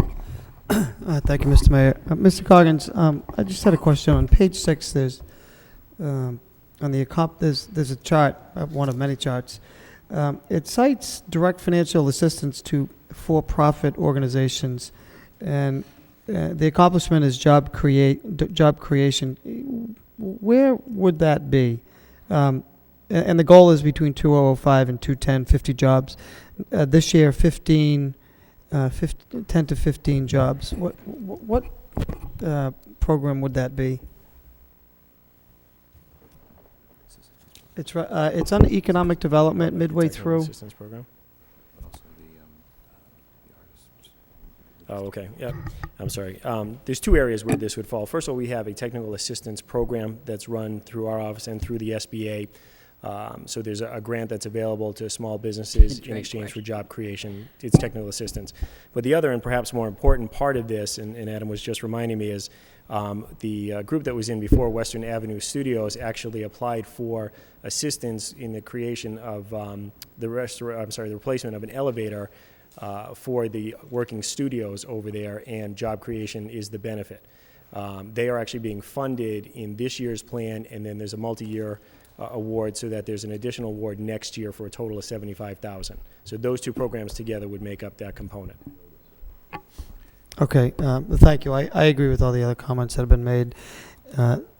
Money keeps dwindling and requests keep coming in, but I think you do a remarkable job in really trying to give everybody some piece of the pie, because these programs typically a direct benefit to nonprofits that are operating on a shoestring to begin with. And I look at the projects that were funded, from roofs to to the public service, and in some cases not a lot of money, but it certainly goes a long way, and I'm going to support the recommendation. Thank you. Thank you. Councilor Rita Mercier. Thank you, Mr. Mayor. Through you to Matt Coggins. This is a joint question with my colleague Armin Mercier and myself. Mr. Coggins, to the best of your knowledge, would any of this money be going to fund any activities for illegal aliens? No, I'm certainly aware of the controversy that has been on the airwaves. The answer is no. Thank you. Believe it or not. Okay. Roll call on the vote authorizing approval and submission of the 2007-2008 annual action plan. Counselor Rita Mercia? Yes. Counselor Milonazo? Yes. Counselor Ramirez? Yes. Counselor Broderick? Yes. Counselor Caulfield? Yes. Counselor Donahue? Yes. Counselor Elliott? Yes. Mayor Martin? Yes. Counselor Armin Mercia? Yes. 9 yeas. Okay. The next item is a vote accepting the provisions of Chapter 43D of the Massachusetts General Laws as amended pursuant to Section 11 of Chapter 205 of the Acts of 2006, and authorizing the city manager to file a formal proposal with the Interagency Permitting Board designating the Hamilton Canal District as a priority development site, and to apply for, accept, and expend a grant in the total amount of $150,000 from the Interagency Permitting Board for technical assistance. Under normal procedure, this matter would be referred to a public hearing on May 22nd due to City Council Rule 28, which requires, when we accept a state statute for application in the city, we're required to hold a public hearing and hold it for 1 week. However, there is a communication from the manager asking consideration to suspend that rule because of the filing deadline for this grant application. I would move that we waive Rule 28. Yeah. Motion to waive the application of Rule 28 by Councilor Armin Mercier, second by Councilor Rita Mercier. All those in favor say aye. Aye. Any opposed? Councilor Milonazo? Do you want? I just wanted to point out, if I could, Mr. Mayor, through you to the manager, that the motion that I have on this evening actually deals with the expedited permitting project. So I guess it would be a moot point because clearly this vote is in response to that motion. So again, I just wanted to bring that to my colleagues' attention. Okay. Second reading by title, then a vote authorizing, accepting the provisions of Chapter 43D, Massachusetts General Laws as amended pursuant to Section 11 of Chapter 205 of the Acts of 2006, and authorizing the city manager to file a formal proposal with the Interagency Permitting Board designating the Hamilton Canal District as a priority development site, and to apply for, accept, and expend a grant in the total amount of $150,000 from the Interagency Permitting Board for technical assistance. First, we'll vote on the motion to waive the application of Rule 28. All those in favor say aye. Aye. Any opposed? The motion's approved. Any discussion on this item substantively or otherwise? Questions? Councilor Milonazo. My only point, again, getting to part of my motion, is that I believe the towns of Tewksbury, Berwick, and the city of Lowell actually were eligible for this, so I want to applaud the city for actually responding. The deadline is May 30th, and clearly we're getting it in well before the deadline of May 30th, so I'm pleased to see this. Okay. So motion to approve by Councilor Milonazo, second by Councilor Broderick. Roll call, please. Counselor Rita Mercia? Yes. Counselor Milonazo? Yes. Counselor Ramirez? Yes. Counselor Broderick? Yes. Counselor Caulfield? Yes. Counselor Donahue? Yes. Counselor Elliott? Yes. Mayor Martin? Yes. Counselor Armin Marcia? Yes. 9 yeas, the vote's approved. Subcommittee reports. Councilor Donahue. Thank you, Mr. Mayor. The joint subcommittees of the council and the school department met again this evening. We had met last week to discuss the status of the school building projects, namely the Maury School and the new Sapasara School at the old Butler School site. I did make a report of progress last week, and we had recessed the subcommittee to reconvene tonight to give all of the counselors the opportunity to receive and review the information as to the each project and the options available at this point. Without reiterating everything that I said last week, I'll try and summarize it as best I can. We were recessed to come back with further questions and also to hear the manager's recommendation. Let me just state additional information that we determined this evening in addition to what we were given last week. The superintendent of schools, Dr. Carla Brooks-Bear, gave us a report. One of the issues was, again, revisiting the need for the school, both schools. We have, the Maury School is in very bad shape, and it seems to be undisputed that must be replaced. And that's replacing the Maury for the Maury. And so there's a need there. The other schools involved with this particular phase, and by the way, this is the last of the school building project phase that started several years ago here in the city of Lowell, is what has been called the Sapasara School, and that's at the old Butler site. The need for that school is replacing, again, 3 separate schools, the Varnum School, the Moody School, and the Washington. And so in all, though we're building 2, or what the 2 building projects are actually replacing 4 schools. So we discussed whether or not the school department did do a study and project the need in terms of population, and we're assured by the superintendent that indeed there's nothing to indicate that the population will drop or that the need will go away. And in addition to the Maury, there are about 700 students affected by the 3 schools, the Varnum, the Moody, and the Washington. And so the need is there, and that seems to be, again, undisputed fact. The Varnum is in very bad shape. The Moody, which dates back to the Civil War era, I believe, is in structurally sound shape, but is inadequate by today's standards. And the Washington, again, is an older school. So that's where we stand as was reported last week. And I'll just do a ballpark as we remembered these projects were both put on hold. They're 2001 numbers that were put on hold for several years because the state had a moratorium on building, and that's why we're in this little mess, because when we built all the other schools, we got 90% reimbursement. And though technically the state talked about reimbursing us 90% for these 2 schools, in fact, when they froze the prices at 2001, it doesn't turn out to be 90% reimbursement. What it turns out to be is the total cost for both schools is $43 million. The direct grants for both schools is $23 million, and so that would leave $20 million to be paid for by the city. It gets a little more complicated because the state's offering a subsidized interest rate. And so at 2% rather than 5% for 50% for $10 million of those dollars.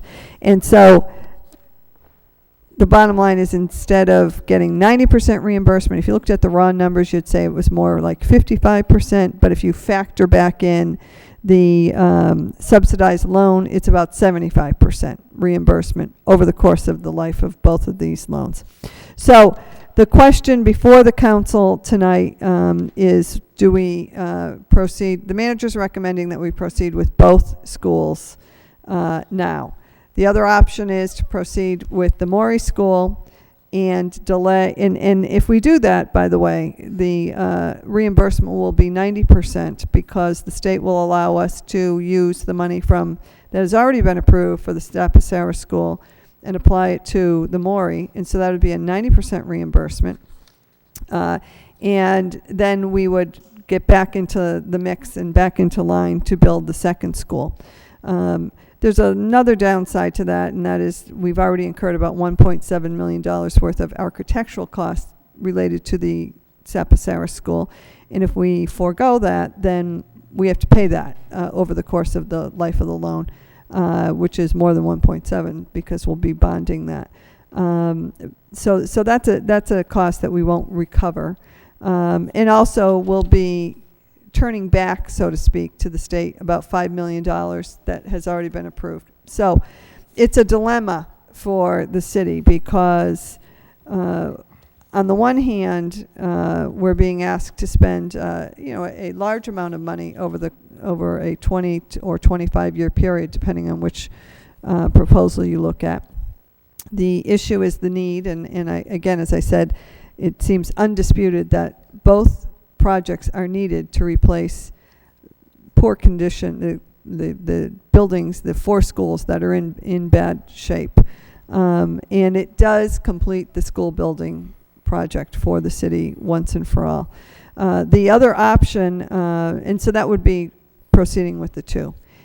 The other option, delaying on the second school, the superintendent pointed out some facts for our review as well in considering this, and that is the school building program has changed the rules, and so there's no longer 90% reimbursement. Well, you may say, well, we're not getting 90% now anyway, but so there's no longer 90% reimbursement, but they've changed the criteria of how they award these. So without getting too bogged down in the details, if we proceed with the option of let's build the Maury and use the money from the other one to make it a 90% reimbursement, and then let's start all over again anew to do the second school.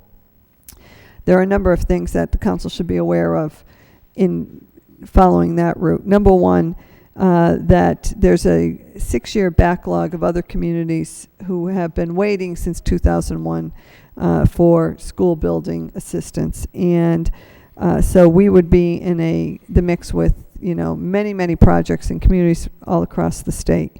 2, we used to be put to the top of the list. Well, that no longer applies because the criteria and the rules have changed.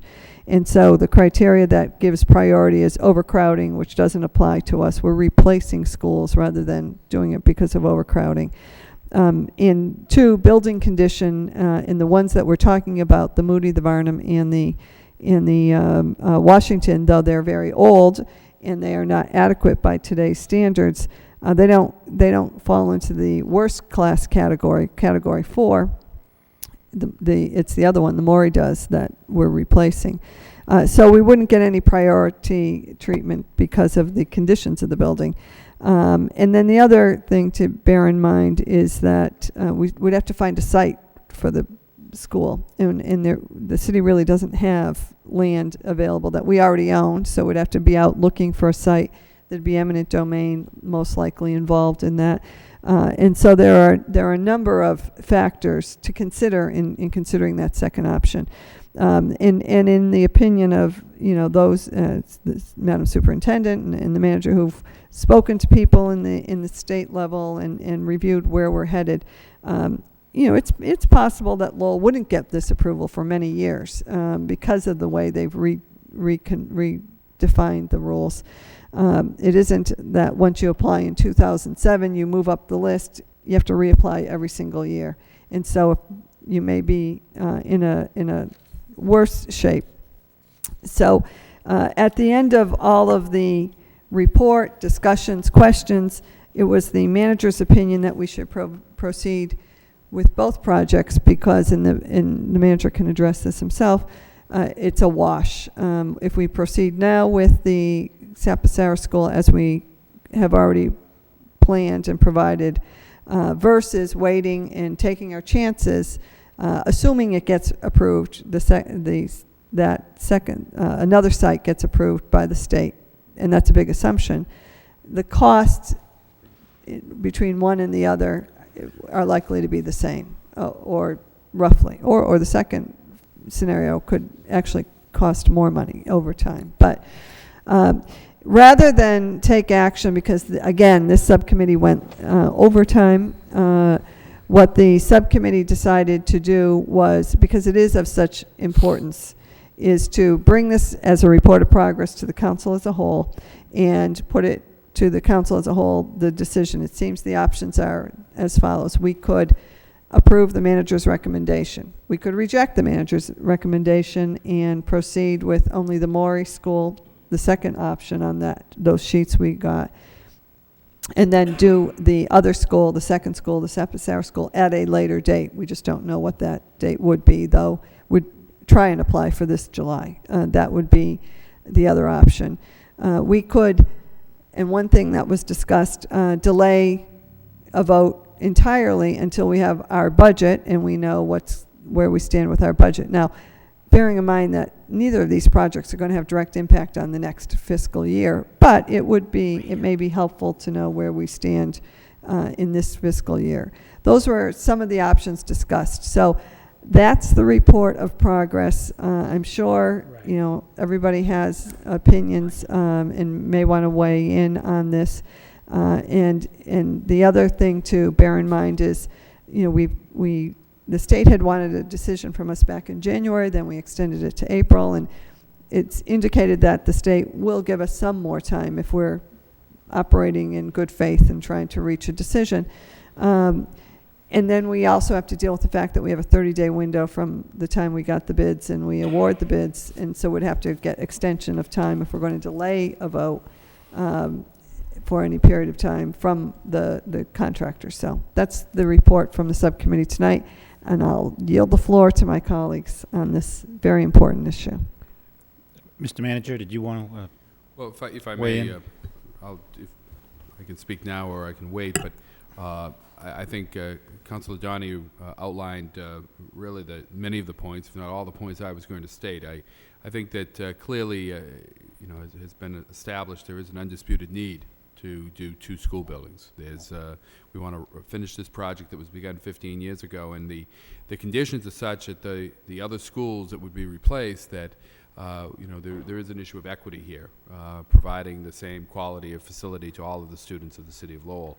And so I think that clearly there's a need that we be able to move forward with 2 schools. I realize, too, it certainly is a very difficult decision. In many ways, it comes down to the question of certainty of funding. Right now has been established we'd be eligible for 90% reimbursement on the Morey School if we just move forward with that, or we'd be eligible for a certain amount of aid from the state for a grant for the Morey and the Sapasaras, plus the low-interest loan, which does have value, obviously cash value to us as we move forward. It also has there are a number of other cost implications. If we move forward with the 2 schools, we're able to immediately start to realize some savings in terms of the moving central administration, moving some of the school offices to outside locations. We're able to move forward with the sale of some of these school buildings that we will no longer need. There are savings that we'll be able to realize in the fact that we won't have to go out and get additional architectural services if we were to move forward with a new school, as well as the cost of buying additional land. So when you work all of those in, as Councilor Donahue pointed out, I've identified that it really comes down to a wash. It's actually cheaper for us in the short term to move forward with both projects right now.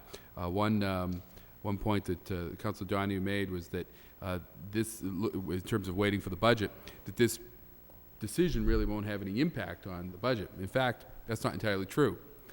It's very small, albeit, but in 2008, if we don't move forward with both projects, we will have to incur the costs of the debt associated with the architectural fees that we have to pay. That it's only $85,000, but it's $85,000 that we'll have to pay in fiscal year '08 for those architectural services. The short-term cost is less for us to move forward with both projects now. The long-term cost, it comes off as more expensive to do both now. But again, once you work out all of the costs associated, all of the savings, and work it into the value of the dollar as it stands today, and establish that we are going to receive the money, there will be certainty there. I think it comes down to one of an equal amount of an impact on the city, and therefore it makes sense to move forward now and address this problem once and for all, and do that. We were just looking at the actual costs up here, the debt schedule, or the spreadsheet that we gave you. Next year, in fiscal year 2008, the actual debt service cost to the city is $7.8 million. If we move forward with both projects, 2009 and 2010, you will see a spike upwards. But then in fiscal year 2011, the debt service for the city, including both of these projects, actually drops below where it will be in 2008. If you move forward with one now and then immediately go into trying to get the other one approved, and assuming it comes online as quickly as possible, you will in fact have debt service in fiscal years 2008 that's higher than what we're proposing under doing both, substantially higher in 2009, substantially higher in 2010, and actually higher in 2011 than where we are in 2008. So it continues to cost us money moving forward on doing one now and delaying one. Again, it's somewhat counterintuitive, but it's the way the financing would work on this scenario. So again, I'll come back to it. I've said it now 3 times. I believe it's a wash for the city, and I believe it makes more sense to move forward with both projects now. Councilor Ramirez had his hand up first. Councilor. Thank you, Mr. Mayor. I'm not sure what we're going to ultimately decide tonight, but I want to say that it is a very difficult issue, but I'm going to support the manager's recommendation of the 2 schools for all the issues that have been made and mentioned. There's a need, there's an issue of equity. All our kids deserve the best of facilities. We need to finish the school building project. And I think the most important part for me is the fact that it's foreseeable tonight what our numbers are going to be. It's foreseeable tonight that we're going to have the 2 schools and we're going to be able to build them. We won't know what the numbers will look like down the road, as Councilor Donahue said. We won't know if we're going to be where we're going to be in line when we apply with other schools.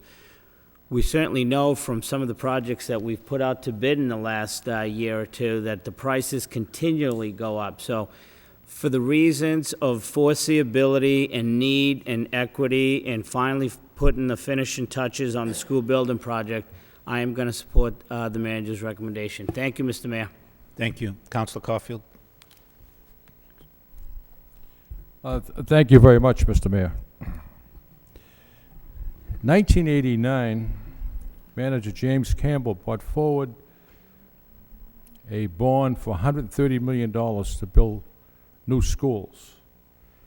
And the entire council was kind of shocked voting on $130 million. Manager Campbell indicated to the council, go and tour the schools. Then when you tour the schools, come back and let me know what you think. I toured the Butler School. I toured the Lincoln School, the McAvenue School, the Shaughnessy School. They were deplorable. They were disgraceful. The worst of the schools was the Butler School. And now we're being asked to invest $23 million into that building. I asked the architect, once you go into that old building and open it up, could you guarantee us that the cost wouldn't escalate? He said, absolutely not. I wouldn't, no one else would. The city of Lowell, since 1989, built $250 million worth of new schools. And the cost to the taxpayer in the city was $25 million. The cost to the taxpayer for these two schools will be $20 million. I'm in favor of building the Morey School because it's a new school. It's a new building. We're going to build it to our liking, to our design. I'm in favor of that. And if we were going to build a new Sapasava school, I'd be in favor of that as well. The Gorham Street site is much too small, heavy with traffic, firehouse right across the street. You're going to have to take land by eminent domain even to get the buses in there. Has anyone been up to the Butler School?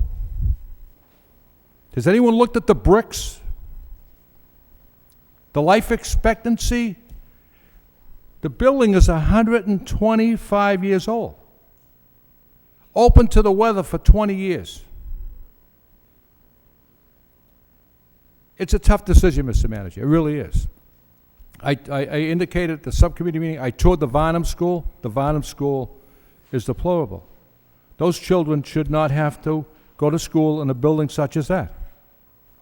But to be prudent,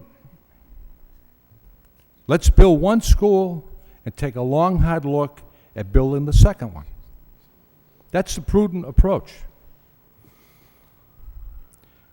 I am not going to support another $20 million price tag to the people in the city. I'll support half of that for the Morey School. Who knows if the state of Massachusetts is going to change its formula a year and a half or 2 years from now, and you will get 90% reimbursement. We don't know that. Who knows if the enrollment in the Lowell school system is going to diminish? We don't know that. There was a discussion about once we build the new Sapasava school, we'll move the administration offices out of downtown to the Moody School. There's a price associated with that too. You're going to have to renovate the Moody School in order to create office space. How good is the furnace? I don't know. The lighting, so forth. You're going to have to invest money into the Moody School. So the prudent approach, as far as I'm concerned, build the Morey School and make it the state-of-the-art building for those children, and take a long, hard look at the Sapasava School, whether we build a brand new one, which I'm in favor of, or see if we can get 90% reimbursement from the state at a later time. Thank you. Councilor Broderick? Thank you, Mr. Mayor. Councilor Caulfield's right. This is a tough decision. And I'm going to support the manager's recommendation that we do both schools now. And one of the reasons that is resounding to me is that the calculations, the municipal finance calculations that we've been given, the detail, I appreciate, and I'll give them credibility that they came from the experts, but it essentially says it's going to be a wash if we do it either way. However, that's assuming we're going to get 75% when we reapply. And the information that I've gotten over and over again is that the rules have changed. Yeah, we built $250 million in schools for $25 million. That, I mean, tremendous. Windfall. It's not going to happen anymore. It's over. You know, we have to move on. And in my opinion, we've got 3 out of 11 of our elementary schools, K through 4, that are deplorable and just totally, I mean, it's, in my opinion, we're doing the kids a disservice. And quick calculation, that's 27% of our elementary grade kids. Now, I haven't got a pupil count, but that's, to me, we start MCAS testing in 3rd grade. Now, we're looking at kids that, when these schools start getting closed down, because it's a matter of time in the condition they're in, we've all heard the reports, when they start getting closed down and shipped to other schools, we're going to be dealing with overcrowding. You know, I mentioned this at the subcommittee meeting, so I apologize for repeating for those who were there. you know, we're building out the Hamilton Canal, $200 million project, hopefully. You know, we want to draw people in. One of the problems in Massachusetts, and I agree, we probably will see a drop in enrollment in our education if we don't build these schools, because I wouldn't want to be the person deciding which 1 out of 4 kids is going to get stuck in one of these schools. You know, I don't think it's fair. I understand the aspect. It's a tremendous amount of money, but we were talking about it. We actually voted on $1 million for ice over at the arena, and you know, we have the information in front of us. To do 1 school is going to be expensive. To do 2, it's going to be about a wash. If we get funded, it's the other 75%. And the indication I'm getting is it's probably not going to happen. We don't have a Category 4 school. We don't have an overcrowding issue to replace it with. And there was one other, we don't have a site. That was the last issue. Talk about eminent domain takings to finish out this project. We don't have another site. We're faced with eminent domain takings again if and when we locate an appropriate site, and we need to do that before we can apply. The application is due in July, so we're going to miss this year unless something happens. You know, we get some phone calls tonight. You know, we're going to be up against it. In my opinion, we either do it now or it's not going to happen, and the kids are the ones that are going to suffer. And people look to education, MCAS scores, when they decide where they want to live, the values of our homes. For everybody that thinks their taxes are going to go up because of this, they'll see an effect on their property values in the negative if we don't continue to finish out what we started and provide everybody with an equal opportunity in education. It's been said, it's inequity. You know, I wouldn't want one of my children to be stuck in one of these schools that doesn't have a gymnasium, a lunchroom. The facilities are deplorable. You know, I don't think any of us would walk in there to use the bathrooms. I mean, it's that bad. We've seen the pictures. Nobody's disputing it. It's just that we don't want to spend the money. And I understand it's expensive, but I would rather see, Mr. Manager, I would rather see you, and that's one of the reasons I wanted to see our budget in considering this. I understand it's not going to be an expense this year, but I'd like to see where your budget focuses in terms of your expenditures. And I would rather see us make other cuts in years 09, 10, 11, when this is going to rise, that will help offset it. So for all those reasons, without getting into the math of it, you know, the cost, the savings on the $10 million 2% loan, we're essentially going to be at 75% now on both if we go forward. If we don't, we're going to get 90% and maybe 75, maybe someday. And they start over every year now. You don't get on the list and go up as things are done. So I understand it's a difficult call, and but I think it's one we have to make to invest in the children and in the future of the city. Thank you. Thank you, Councilor. Councilor Milanazzo? Thank you, Mr. Mayor. I too plan to support the city manager's recommendation this evening. I think a lot of thought, a lot of effort has gone into the proposal. I've attended most, if not all, of the subcommittee meetings, and I think for all of the comments made by my colleagues who are supporting the manager's recommendation, it does make sense, especially from an equity standpoint. I think the need is there. I think the need is there now. I think it's important that we move forward. I think from a cost standpoint, Mr. Moses and the city manager, they've looked at the numbers. Again, on a short-term basis, the actual cost from an interest standpoint is actually less. So I think from that standpoint, as the manager indicated, based upon the fact that should we go to Plan B, where we actually would have to forego the $1.7 million that's already been expended for the engineering and architectural work and turn back about $5 million to the state, it would really be too expensive, again, in my opinion, for the city to do that at this particular point in time. Does the Butler School scare me? Absolutely it does. But I think that we have a very good engineering and architectural firm in Flansburgh. I think from the standpoint of the contingency that they've agreed to put in, I believe it's at 8%. I'm hoping that contingency number will actually satisfy any surprises that may come about. As the architect has indicated on a number of occasions, that building is going to be stripped back to the studs. The bricks will be repointed. Obviously, the roof will be redone, and then the addition, the new work, will be added to the building. So I'm hopeful that that contingency of 8% will be in place. But again, as has been stated, we're going to be getting 2 schools replacing 4. I come from a family of educators. My mother-in-law was at the Morey School, again, when it was in need of disrepair back then. My father-in-law was former principal at the Washington School. I actually graduated from the Moody School in 1969, and it hasn't seen much in the repair since 1969. So clearly, from an equity standpoint, we need to look at the Moody, the Moody, the Morey, the Varnum, and the Washington, and in my opinion, follow the manager's recommendation and move forward this evening. Thank you. Thank you. Councilor Armin Mercier? Thank you, Mr. Mayor. This is a tough call, not because we don't need the schools, but because one in particular, I believe will cost a lot more than what the architect said. Anyone who's been in this business knows that rehabbing a historic building is a lot more expensive because of the conditions that are tied to it than to build a new one.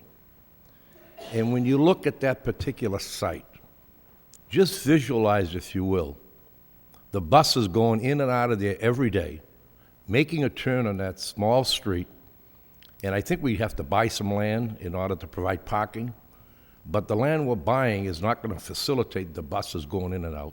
The fire station across the street, it's not a good site to spend this kind of money for 22 classrooms. I am not so sure that some of the assumptions that have been made cannot be altered somewhat.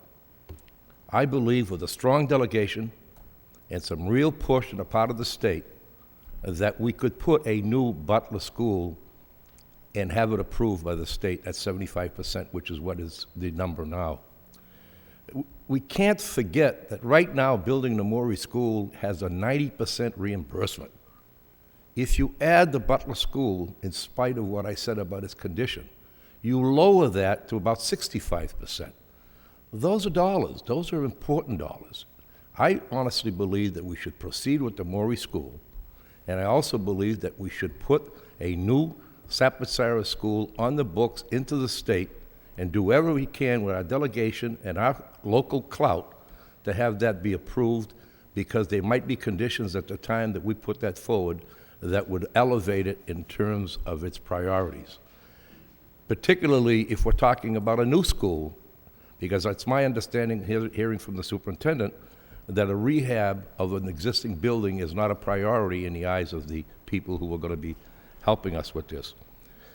But a new school on a great site, I think, can go a long way.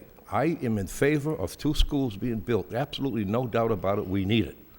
But I don't think the Butler School with the Sapasara School, with its price tag and its site and its anticipated problems of having a school located on that street in that configuration of traffic, is a good idea. And so I would hope, Mr. Mayor, that when the debate is over, we can divide the question so that we can exercise the way we feel in accordance with our own conscience. Thank you. Okay. Thank you, Councilor. On that issue, I've spoken to the solicitor. This would be a loan order that would require 6 votes to pass. It would have to come back, be formally presented to the council, but I think, for purposes this evening, if there are 6 votes to proceed with the manager's recommendation, that would be one thing coming back. If there weren't, I assume there was going to be enough support to do one project. Okay. If that's the direction, then that vote would come back. So, certainly we'd be able to have that vote. Okay. It may not be this evening. Okay, so but you're saying there'll be an opportunity for those of us, or me in particular, who wants to vote for the Morey School, to vote for the Morey School. Yes, it's going to need to be. Even if it's not tonight. Well, there may be an existing loan order that's been approved already. We'll have to have the manager and the solicitor report back. Thank you. Councilor Rita Mercier. Thank you, Mr. Mayor. I, too, really believe that we need 2 schools, and I certainly would love to see the name of Judge Sapasaris on one of those schools. He truly deserves that honor. He has been an inspiration to many a school child. I just don't feel at this time that I could support the second school, and I'll tell you why. I believe many of the questions brought up in comments by Councilor Mercier, when he said that when you're dealing with historic buildings, it becomes a new ball game. There's certain guidelines you have to follow. And I don't know why we still have that on the historic register. I'm thinking about, nothing to me was more historic than St. Peter's Church. It was on the National Register, is in the historic area district, and it was able to be torn down, and much to my chagrin, but I truly believe that it's much more expensive when you have to rehab rather than to start fresh and build from the bottom up. But something that troubles me deeply, and it's probably my only opinion, maybe nobody else in this room agrees with me, I would love to see our children with a state-of-the-art facility, but I'm not buying the concept that kids today need to have a state-of-the-art facility or they're not going to do well. I mean, that's like saying, gee, if my family would have lived in a brand-new home, maybe they would have turned out better or smarter or this or that. I don't buy that. I think the teachers are the ones that motivate the children and make them learn. I've been to the Varnum School many, many a time. That's the most beautiful school. Yes, it's old-fashioned, it's old, it's quaint, it's lovely. I would think that children go there because they love their teachers. They're willing to learn. I don't say that a state-of-the-art is going to make you a brighter student. I could never buy that argument. I mean, if it was the roofs were leaking and the kids were getting wet while they're sitting at their desk, well, naturally, I don't think they should be there. But I see the floors shine. I see so many nice things at that old school. Yes, it's got age against it, but I mean, I think they're going to school and they're learning just as well in the Varnum School as they would in a brand-new state-of-the-art school. Having said that, it's probably my own opinion, but my kids went to the Malloy School. That wasn't a state-of-the-art school, and they did pretty well, and I loved the teachers there. I think it was the teachers that motivated them to go to school all the time, and when there's love in a household, I think kids come home from school saying, wow, I don't think that I'm poor or I don't have good furniture or whatever. I mean, this is just my opinion.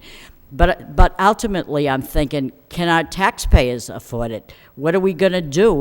Burden them some more? I mean, I have to take into consideration, and I said this before, Mr. Manager, what is it ultimately going to reflect on the tax bill? Maybe not this year or next year, but down the road, little bit at a time is going to add up and add up and add up to the point where I have to know a little bit more about that. So if we separated the question, I'd vote for the Morey School. I would like the 90% reimbursement. I'm not so sure that what they're giving you as a figure for the Butler School is actually the truth. They're going to be doing more, what do they call that word where they change orders, change order here and a change order there. Just think, we bonded $1.1 million for the ice, and it was 1.6, and we said enough is enough. Maybe this is the stop gear that the brakes that we're putting on to say, I think we can do better. I think maybe we can find another site down the road or whatever. I think maybe we can demolish that piece of junk that's sitting there at the Butler School. It's a shame that, you know, we have to take the fact that we have to add on. Why can't we demolish it? We demolished St. Peter's Church, but go ahead, Mr. Manager. You got your hand up and. That's okay. Councilor, I just wanted to address some of your issues. I think there is one big difference, or one thing that we were waiting for with regards to the costs associated with this project was to get the actual bids.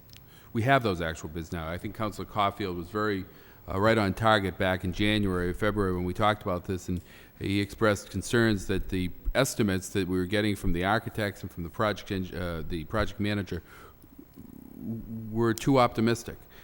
In fact, we got the bids, and they came in right on target, actually a little bit below. It is possible that there's going to be change orders, but we've built in an 8% contingency to cover us on that. I think it's also important to point out, which was pointed out in the subcommittee, that the renovation work that's taking place here is not, and keep in mind, this dollar amount is not just to renovate that building, it's to renovate a portion, to renovate that building, but also to add on to that building. And, but the renovation work that is taking place there is a full gut rehab. Those costs, it's not a situation where they're going to get in there and try to save portions of the building and find that they can't, it's already assumed that they're going to rip out everything within the interior of that building. So the possibility of change orders becomes less likely under that scenario. And face up the bricks on the outside? That's included within that price as well. I think, it's an important point. I think Councilor Caulfield also hit an important point in terms of the age of the building. It is an old building. There's no doubt about that. And it's only going to be a portion of the total building when it's complete. There'll be wings added onto both sides. But it is an old building. But in fact, interestingly, it's younger than this building that we hold meetings in and work in on a daily basis. That's right. We don't need a state-of-the-art facility. We're doing all right here. My point exactly. There you go. So there you go. But I think that old buildings can certainly serve a purpose, and I think that this one, has that potential. And again, I think that in terms of the impact, I think the other point I think is important that you made is what impact does this have on the taxpayer? And I think that the impact on the taxpayers in the short term is less to do both now. The impact in the long term, I think, is equally positive to the taxpayer because we immediately start saving money on issues of the consolidation of central administration to a different, or a consolidation or a move of central administration to a different site, and also the sale of property and not wasting the $1.6 million that we spent on architectural services for that building. So I think in those regards, I think, but again, I recognize this is a difficult decision for the council, and I certainly appreciate where each member is coming from. Could I ask you one more question, Mr. Manager? When you say 1.6 or 1.7 of the architectural costs, is that the architectural cost for the two buildings, the two schools? Just the Sapaceras. Okay. And down the road, couldn't we use these same designs and architectural things? We can't use them. They're specifically for the Sapacera school, for the old Butler School. You couldn't. All right. And I'm thinking, if we can't do it today and we do it down the road, we still can save that money because we'll still have the plans in place. But that assumes that you're going to have the Butler School that you're going to renovate, and the state isn't going to fund the renovation of the Butler School in the future because their priorities have shifted, or their rules have shifted. And I'm also hearing from certainly some councilors that they don't like the site. So that's unlikely.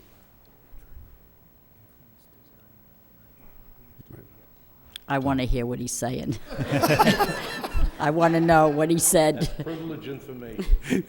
We were just discussing that in the future, they're going to, and this was something we talked about in the subcommittee as well, that the rules and the procedures have changed. It's no longer going to be a situation where you simply go in and say, we've got a project we want to do, and here's our design. You go in and you ask them to be put on the list. And if they approve you on the list, then they start working with you on the design of a building. And they would work with us to design whatever building. And first we'd have to find a site to put the building on, which therefore would limit our ability to go in this year on any type of application. But once we get that site and pay for it, or use city land if there is any that we can, then we would have to start working with the state on any type of design. So you couldn't just take the design from the renovation of an old building and move it over. Thank you. Councilor Elliott. Thank you, Mr. Mayor. I just want to take an opportunity to recognize, I don't know if school committeeman John Leahy has been here, but he's on the subcommittee and he's attended all of these meetings.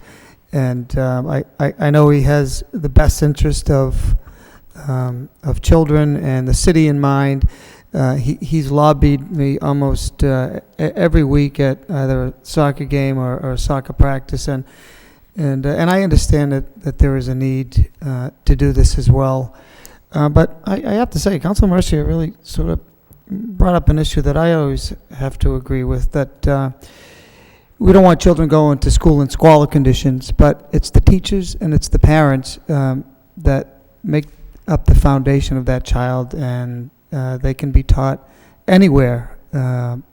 It's the teacher and the parents participating that gives that child the education. You know, with that, I'm about financial planning. I need to know where the money is coming from. I need to know what the impact is going to be. not just on this year, but in outlying years, because budgeting is not just 1 year. We got ourselves into situations, I would say, by not planning. And my concern is putting an additional 19 million, even in the out years, what impact that's going to have on particularly our operating budget. We just got out of some significant structural deficits in the last fiscal year. Nobody wants to go backwards. I'm not sure that this is going to do that, but it is going to place a significant financial burden on our resources that, in my opinion, are stretched. Our ability to cut and to manage is on the margin, and we still face some difficult fiscal years. I'm not trying to preach gloom and doom, just trying to be practical, trying to be reasonable, and try to be responsible in the upcoming fiscal years. What I do know is we're starting, and I understand this is not coming on for, maybe the full load for 2 years. But within that time, we still have issues to manage here in our operating budget. Not to mention the garage that we have yet to come up with money to pay for in the next year and a half. That if we don't come up with a fee structure or something, that's coming off the tax rate. And there's no solution that I've heard yet. So that's one of my primary concerns as we go to relieve some debt and put additional debt on. But we also have to invest into some other things in the future, and that is my concern. Our roads, a police station, some of our own infrastructure. This place needs a roof. We don't have a capital plan. The manager is working on it. With that in mind, again, I go back to where are we in the next couple of years? We're starting the year with a negative free cash deficit. We're not going to make that up in one fiscal year. Our stabilization is dangerously low according to Moody's. That's not just going to come up in one fiscal year. We have energy costs that are through the roof. That's not going to be made up in just one fiscal year. The manager did report on, provide us a 5-year forecast. And it's a practical forecast, I think. And it says when we're going to load this note in '09, we're starting with $6 million deficit. And are they real numbers? Are these going to change? Of course they are. I understand that, but I'm just looking big picture. Our contracts, I don't know where the money is coming from because they're not in this budget for this year. And we still, the manager, I can only presume, hasn't settled contracts. Money's not in the budget. Where is it coming from? I would like to support building both of these schools. I just don't think that we can afford it. Coming from some of the structural deficits that we're just starting to get a little bit of breathing room. And I mentioned this during the subcommittee meeting. And luckily we had a light year, presumably. We don't know what the snow costs are, but we're not going into this big snow and ice deficit. So with that, I mentioned a lot of this earlier, but I'm concerned about the future. I'm concerned what impact. I'm not convinced, Mr. Manager, that it's a wash. I understand your philosophy that it's easier now than if we have to go back. I have seen I have seen the financing of it, and I understand your point, and it does make some sense. Can we move some offices out from the school department and save some money? There are some costs associated with that. Can we sell off some of the property? Yes. There are too many issues for me to move forward on this. I mean, even in light of we're already, in my opinion, at very dangerously low employee levels, especially with the police. I'm concerned. So, pension costs, health insurance. I made a list here because we still have some big nuts to crack, in my opinion. And proceeding with this is not going to help it. I think it's going to put us in more of a tight position. And can we go back to the Department of Revenue in the future? I think we have our delegation are in some pretty strategic positions at the State House. Is it a roll of the dice? I heard it at the subcommittee. Yes, it is. Absolutely. It's also a roll of the dice moving forward, knowing many of these variables are still unsettled and what impact it's going to have, not just this, but the next 2 or 3 or 4 fiscal years. So I'm not going to, I can't support the recommendation for this and many of the other issues that we've presented, not because I don't want to, because I think there are too many unknowns, and we need to straighten out our fiscal house, continue to straighten it out, in my opinion. And this doesn't help it. It places that additional burden. So thank you, Mr. Mayor and Mr. Manager. Councilor Donahue? Thank you, Mr. Mayor. When I gave the report, I think I omitted saying what my opinion was. Let me just say I will support the manager's recommendation, but that's kind of just, and I'd move that we approve it, but I can count. And there's not, we need 6 votes to approve, and I know we haven't heard from you, Mr. Mayor, but it would appear to me we don't have 6 votes to approve the recommendation. And without, reiterating, I mean, the reason I approve it and would approve it, and I agree, this is a very, very tough, decision, and it's expensive, and for everything, I don't disagree with anything that's been said here. My only reason for supporting it is that we need both schools. We need to replace these 4 schools. It's not going to get cheaper. This is a bird in the hand, and I know it's not perfect, but we have the money, we have the approval, and we have no way of knowing whether we'll ever get, or how many years it will be before we get the approval. And meanwhile, the need is there. So, this is one of those situations that there's probably not a real dispute of facts. It's just a dispute of how we handle the facts. So I'd make that by way of a motion if it doesn't pass, which, again, having sat here for 12 years, I can figure out that it probably won't pass.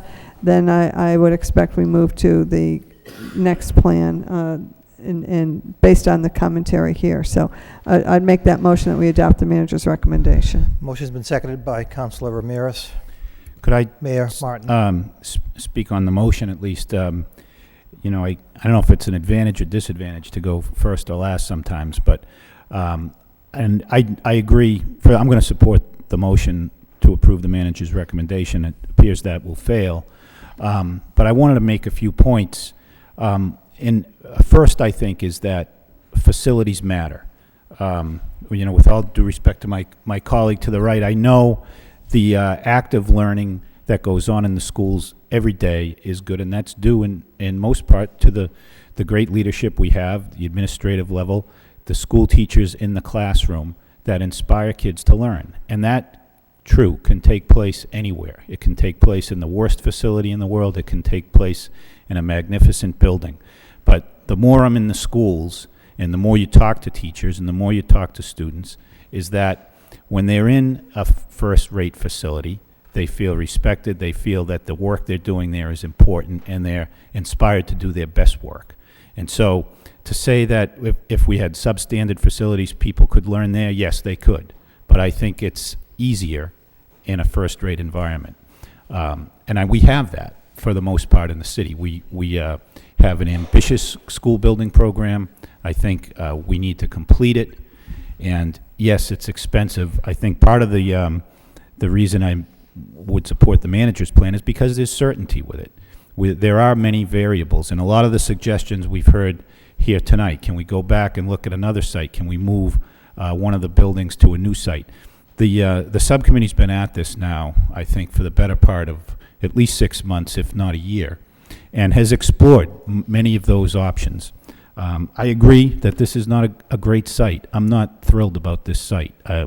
We have 2 schools already in that neighborhood right down the street. It is a busy street. There's a fire station across the street. It's a small site. It's not ideal. But we don't have, we've looked, we don't have an ideal site. So I do think it would be worthwhile to pursue this because of the certainty involved. It would complete the program and let us get on with addressing some of the other capital needs that we have in the future.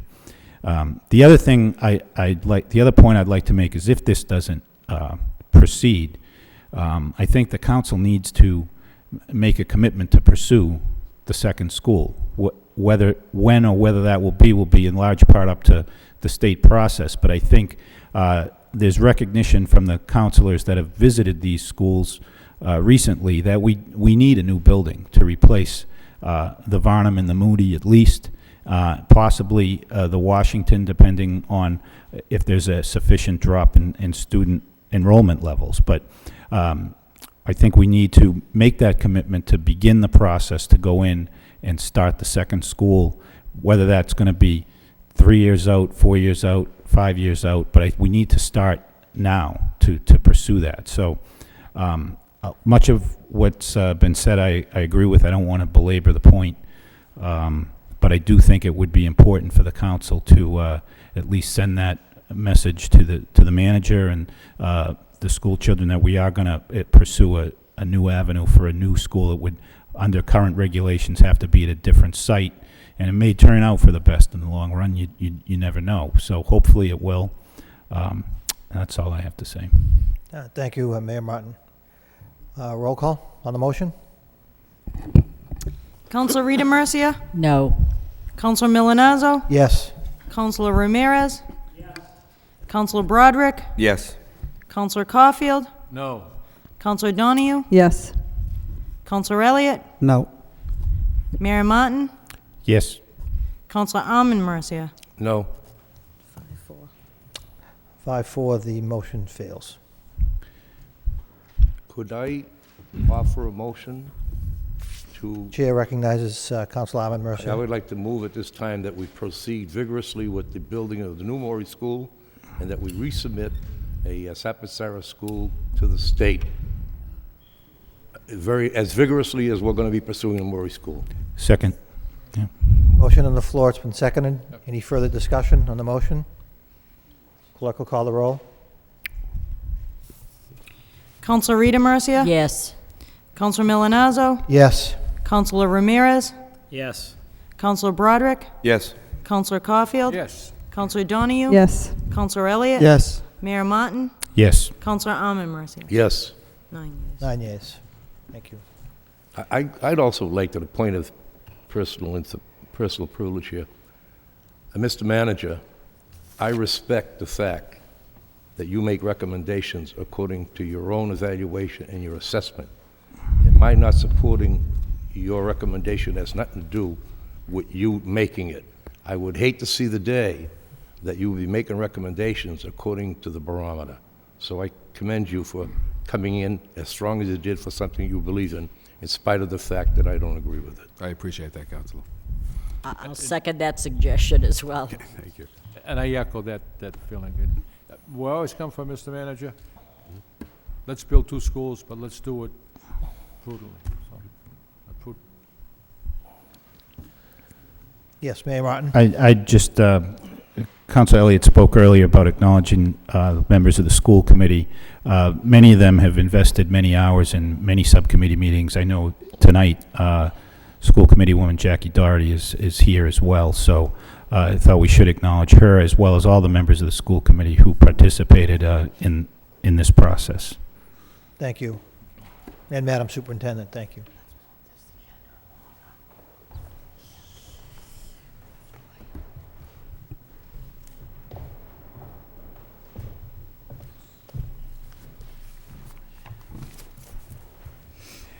Any additional subcommittee reports? Okay, hearing none, we move to the petitions. The first petition is from Christ Church United in Lowell requesting space for handicap parking alongside High Street at Bartlett Street. Motion to refer to the traffic engineer by Councilor Broderick, second by Councilor Donahue. All those in favor say aye. Any opposed? The matter is referred to the traffic engineer. We have a petition from Crosspoint Limited Partnership, 900 Chelmsford Street. Request additional above-ground storage of 1,000 gallons of diesel fuel for a generator. This matter is to be referred to a public hearing on May 22nd. So moved by Councilor Ramirez, seconded by Councilor Broderick. All those in favor say aye. Any opposed? The matter is referred to a public hearing on May 22nd. And we have a petition from Patrick O'Connor, 38 Foch Street, Lowell. requesting the school committee list their general budget and staff budget on the city's webpage. Mr. O'Connor. I'll refer it to the mayor. Thank you very much, Mr. Mayor. Of course, you know, Mr. Mayor, through Plan E, that you represent the school, the city council at the school committee meeting, and that's why I was asking that this be put on the city website. However, I was informed tonight by school committee member Leahy and school committee member Leary. Did I get that right? Yeah. Sounds like a tag team, doesn't it, Leary Leahy? Anyways, I was informed that the school department already has a website, which I did not know about. However, they did only post, they used to do two budgets. They used to have a general budget, and then they'd have a staff budget that listed all the personnel and whatnot. And that's one of the things that I was looking for, to see that that would be done and posted on the website of the city. And according, you know, I mean, we can get into law. I mean, as you know, Mr. Manager, I mean, under Plan E, we do the budget in accordance with Chapter 4432, which says that we list all personnel, except for regular employees, not regular employees. I can't even think of it now. But anyways, common laborers, that's the word it uses. Those are the two words it uses. But anyways, I was looking for their staff budget. That's what I'm looking for, and I'd like to ask that be put on there. I was informed tonight by, I guess, the person that handles this with the school department that it will be put on there. And I'd just like to say that I could have handled this all outside without coming out here at all tonight. But I would like to make sure, Mr. Mayor, that that is kind of enforced, and that if we could get that on the if it does come on the website, it's just very informative to us. I mean, we get to see a lot of different things as one individual who cares about the budget in the city. You just don't want to pay $25, right? Oh, I really don't mind. I was happy that the city budget was on the website last year, which was very nice, and it did. It saved me $15. I mean, it kept changing. And while you brought that up, Council, I'd just like to add, under our city budget as well, we always, in the past, we've got on the recap sheet, we've got a line item that would say other revenue, and it would be $40 or $45 million. Could we possibly have a breakdown of that as what it actually refers to? I mean, I know it's excise tax and water fees, different things, but can we actually see how much it does come down? I'd appreciate that very much. This was a win tonight for the taxpayers, so thank you very much, and you people have a very good night. Thank you, Mr. Manager. Okay, thank you, Mr. O'Connor. Just so you know, the school department does have their own website. There is a link to it on the city website, and the school department budget is available in the school department website. It is not as complete as Mr. O'Connor indicated. The general budget is up there. The staff budget is not. I'll bring that forward to the school committee, and we should have that up on the website within a few days. So I guess the motion is to refer this To the mayor. matter to me. So moved by Councilor Broderick, second by Councilor Armin Mercier. All those in favor say aye. Aye. Any opposed? The matter is referred to me to be acted on by the school committee. We have one claim for personal injury. Motion to refer to the law department by Councilor Rita Mercier, second by Councilor Ramirez. All those in favor say aye. Any opposed? The matter is referred to the law department. Under the motions, first motion is by Councilor Rita Mercier, request the manager respond to the Lowell Police, I'm sorry.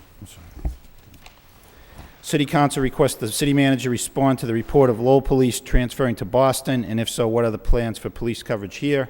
Second by Councilor Milanazzo. Councilor Rita Mercier. Thank you, Mr. Mayor. We know that as the figures state at this point, the staffing of the police department, we're facing a shortage at this point in terms of the number of police officers that we employ in the city as of right now. Our numbers are down, and we're making do with what we have. And now I'm hearing rumors, and I know that we read it in the column, but if you know, I made this motion long before the paper came out on Sunday, because it was talk in the city that at least 6 or 7 of our finest officers from here will be transferring into Boston, and I'm just concerned as to what this added decrease in the number of manpower will result for our public safety to our residents. Are we going to replace this shortage of manpower, and what plans are in place to stabilize the numbers? That's all. I just like a report as to where we go, where do we go from here? We'll get you that report. Thank you. Okay. Anything further? All those in favor of the motion say aye. Any opposed? The motion is approved. Next motion is by Councilor Armin Mercier. City Council requests the city manager have the law department draw proper vote for a 60-day trial handicap parking space at 127 Dalton Street. Second by Councilor Rita Mercier. Councilor Armin Mercier. It kind of speaks for itself, but this poor individual is having a hard time by virtue of the neighbors completely ignoring that there's a handicapped person there, so the handicap placard will go a long way to alleviate the person's problem. Thank you. All those in favor of the motion say aye. Any opposed? The motion is approved. Next motion by Councilor Milonazo. City Council requests the city manager report on the status of the expedited permitting project in response to the NEMCOG RFP. Second by Councilor Caulfield. Councilor Milonazo. Yeah, it's already been done. Thank you. It's been acted on. The motion is, you want to withdraw it or you want it approved? Then? Yeah, no, I'll withdraw it. Okay, Thank you. motion is withdrawn. Next motion by Councilor Elliott. The City Council requests the city manager have the law department draw the proper vote to install a flashing red light at the intersection of Pawtucket and Fletcher Street. Second. Second by Councilor Armin Mercier. Councilor Elliott. Thank you, Mr. Mayor. I'm not sure if it's a flashing yellow light, a flashing red light, stop signs, but some signalization is needed there. We received a letter, or I received a letter, I think all of us did, from Sister Pauline LeBlanc from the Sisters of Charity of Ottawa, who live at Bashan Hall on 267 Pawtucket Street. She was struck by an SUV back in January, and she wrote to us asking us, and rightfully so, to provide some pedestrian safety in that intersection. So, Mr. Manager, can you elaborate? I put red light, blinking red light. I don't know what the proper is. Maybe, I know again money's tight, but maybe a full signal. It's you take your life in your own hands trying to get from Fletcher on to Pawtucket. Mr. Manager. If I may, I do think that a full signal is very expensive. A full signal would probably cost a couple $100,000 at least. What I heard, though, with the motion was to have it referred to the law department to draw up necessary. May I suggest it would be more advisable to refer it to the traffic engineer to have them I agree, come Mr. back Manager. with the appropriate recommendation. Yep, that probably was an oversight on my behalf, but it should go to the traffic engineer, and excuse me, that was my intent, to take a look at it to find what the best solution is. But at the very least, a lot of people walking in that neighborhood, students, and obviously, all of the sisters that live at that house, so I wanted to bring it forward, and I'll look forward to the report. Thank Councilor you. Armin Mercier. Yeah, I know that this probably would, and I don't think it'll take a suspension rule, but could you also look into a go slow sign on Draper Street, school zone? When you go to the Sullivan School, there's a little hill there, and people are just speeding, and there should be some sign that says, school, go slow. So if you could take a look at that. Councilor Rita Mercier. Thank you, Mr. Mayor. I know that I received a letter from this sister, too, and she gets severely injured to the point where she's petrified now to even cross the street without any guidance whatsoever. And I know that signalization is very expensive there. Is it possible to get a crosswalk? Now, I know we have to follow state law, and that says a crosswalk has to go to a curb cut to a curb cut. Wouldn't it be cheaper then to make a curb cut on both sides to make a crosswalk across? Maybe that would be cheaper than a signal, but we need something there for the sisters. Mr. Manager. God forgive us if we don't help them out. After last week, I you're know. not forgiven. Well, We'll certainly look at that. I mean, you have to be careful where you put a crosswalk for a variety of reasons. Curb cuts are certainly one issue. But you also don't want to put a crosswalk in a dangerous location, and we'll have to take a look at that and see. And there are a couple of businesses because there that have to be looked at. even if there is a crosswalk, that doesn't mean people necessarily slow down to the crosswalk, and so it may require some type of other signalization or control device. Okay. All those in favor of the motion as amended to refer to the traffic engineer for report and recommendation, say aye. Any opposed? Matters referred to the traffic engineer. Last motion is mine. Any objection to reading from here? City Council requests the city manager provide an update on efforts to build a dog park area in the city. second by Council Milonazo. Mr. Manager, this is in follow-up to a memo you sent us November 9, 2006. Apparently, there's a group that's been planning something for dogs, perhaps at the Centerville Reservoir, perhaps somewhere else. I know there's one of the planners at DPD has been working on this and meeting with a citizens group that's formed in the city. So we're just looking, the motion seeks an update on those efforts and when we might be expected to implement this if in fact it is going to be implemented. All those in favor of the motion say aye. Any opposed? Motion is approved. Councilor Caulfield. Just before we adjourn, I asked the manager at the subcommittee meeting, Mr. Manager, today is May 8th. When do you expect to give the council your budget? Council, I believe someone asked me that question during the subcommittee meeting as well. It's my intention to deliver it on May 15th. May 15th, so... That's what we're shooting for. I want to sit on the budget, not to be negative, but I'm going away May 31st with my wife, and I would like to be here to support your budget. I'll make a few cuts. If you want, you can just put your vote in for support right now. And we can Motion to adjourn by Councilor Armin Mercia, second by Councilor Broderick. All those in favor say aye. Any opposed? Meeting stands adjourned.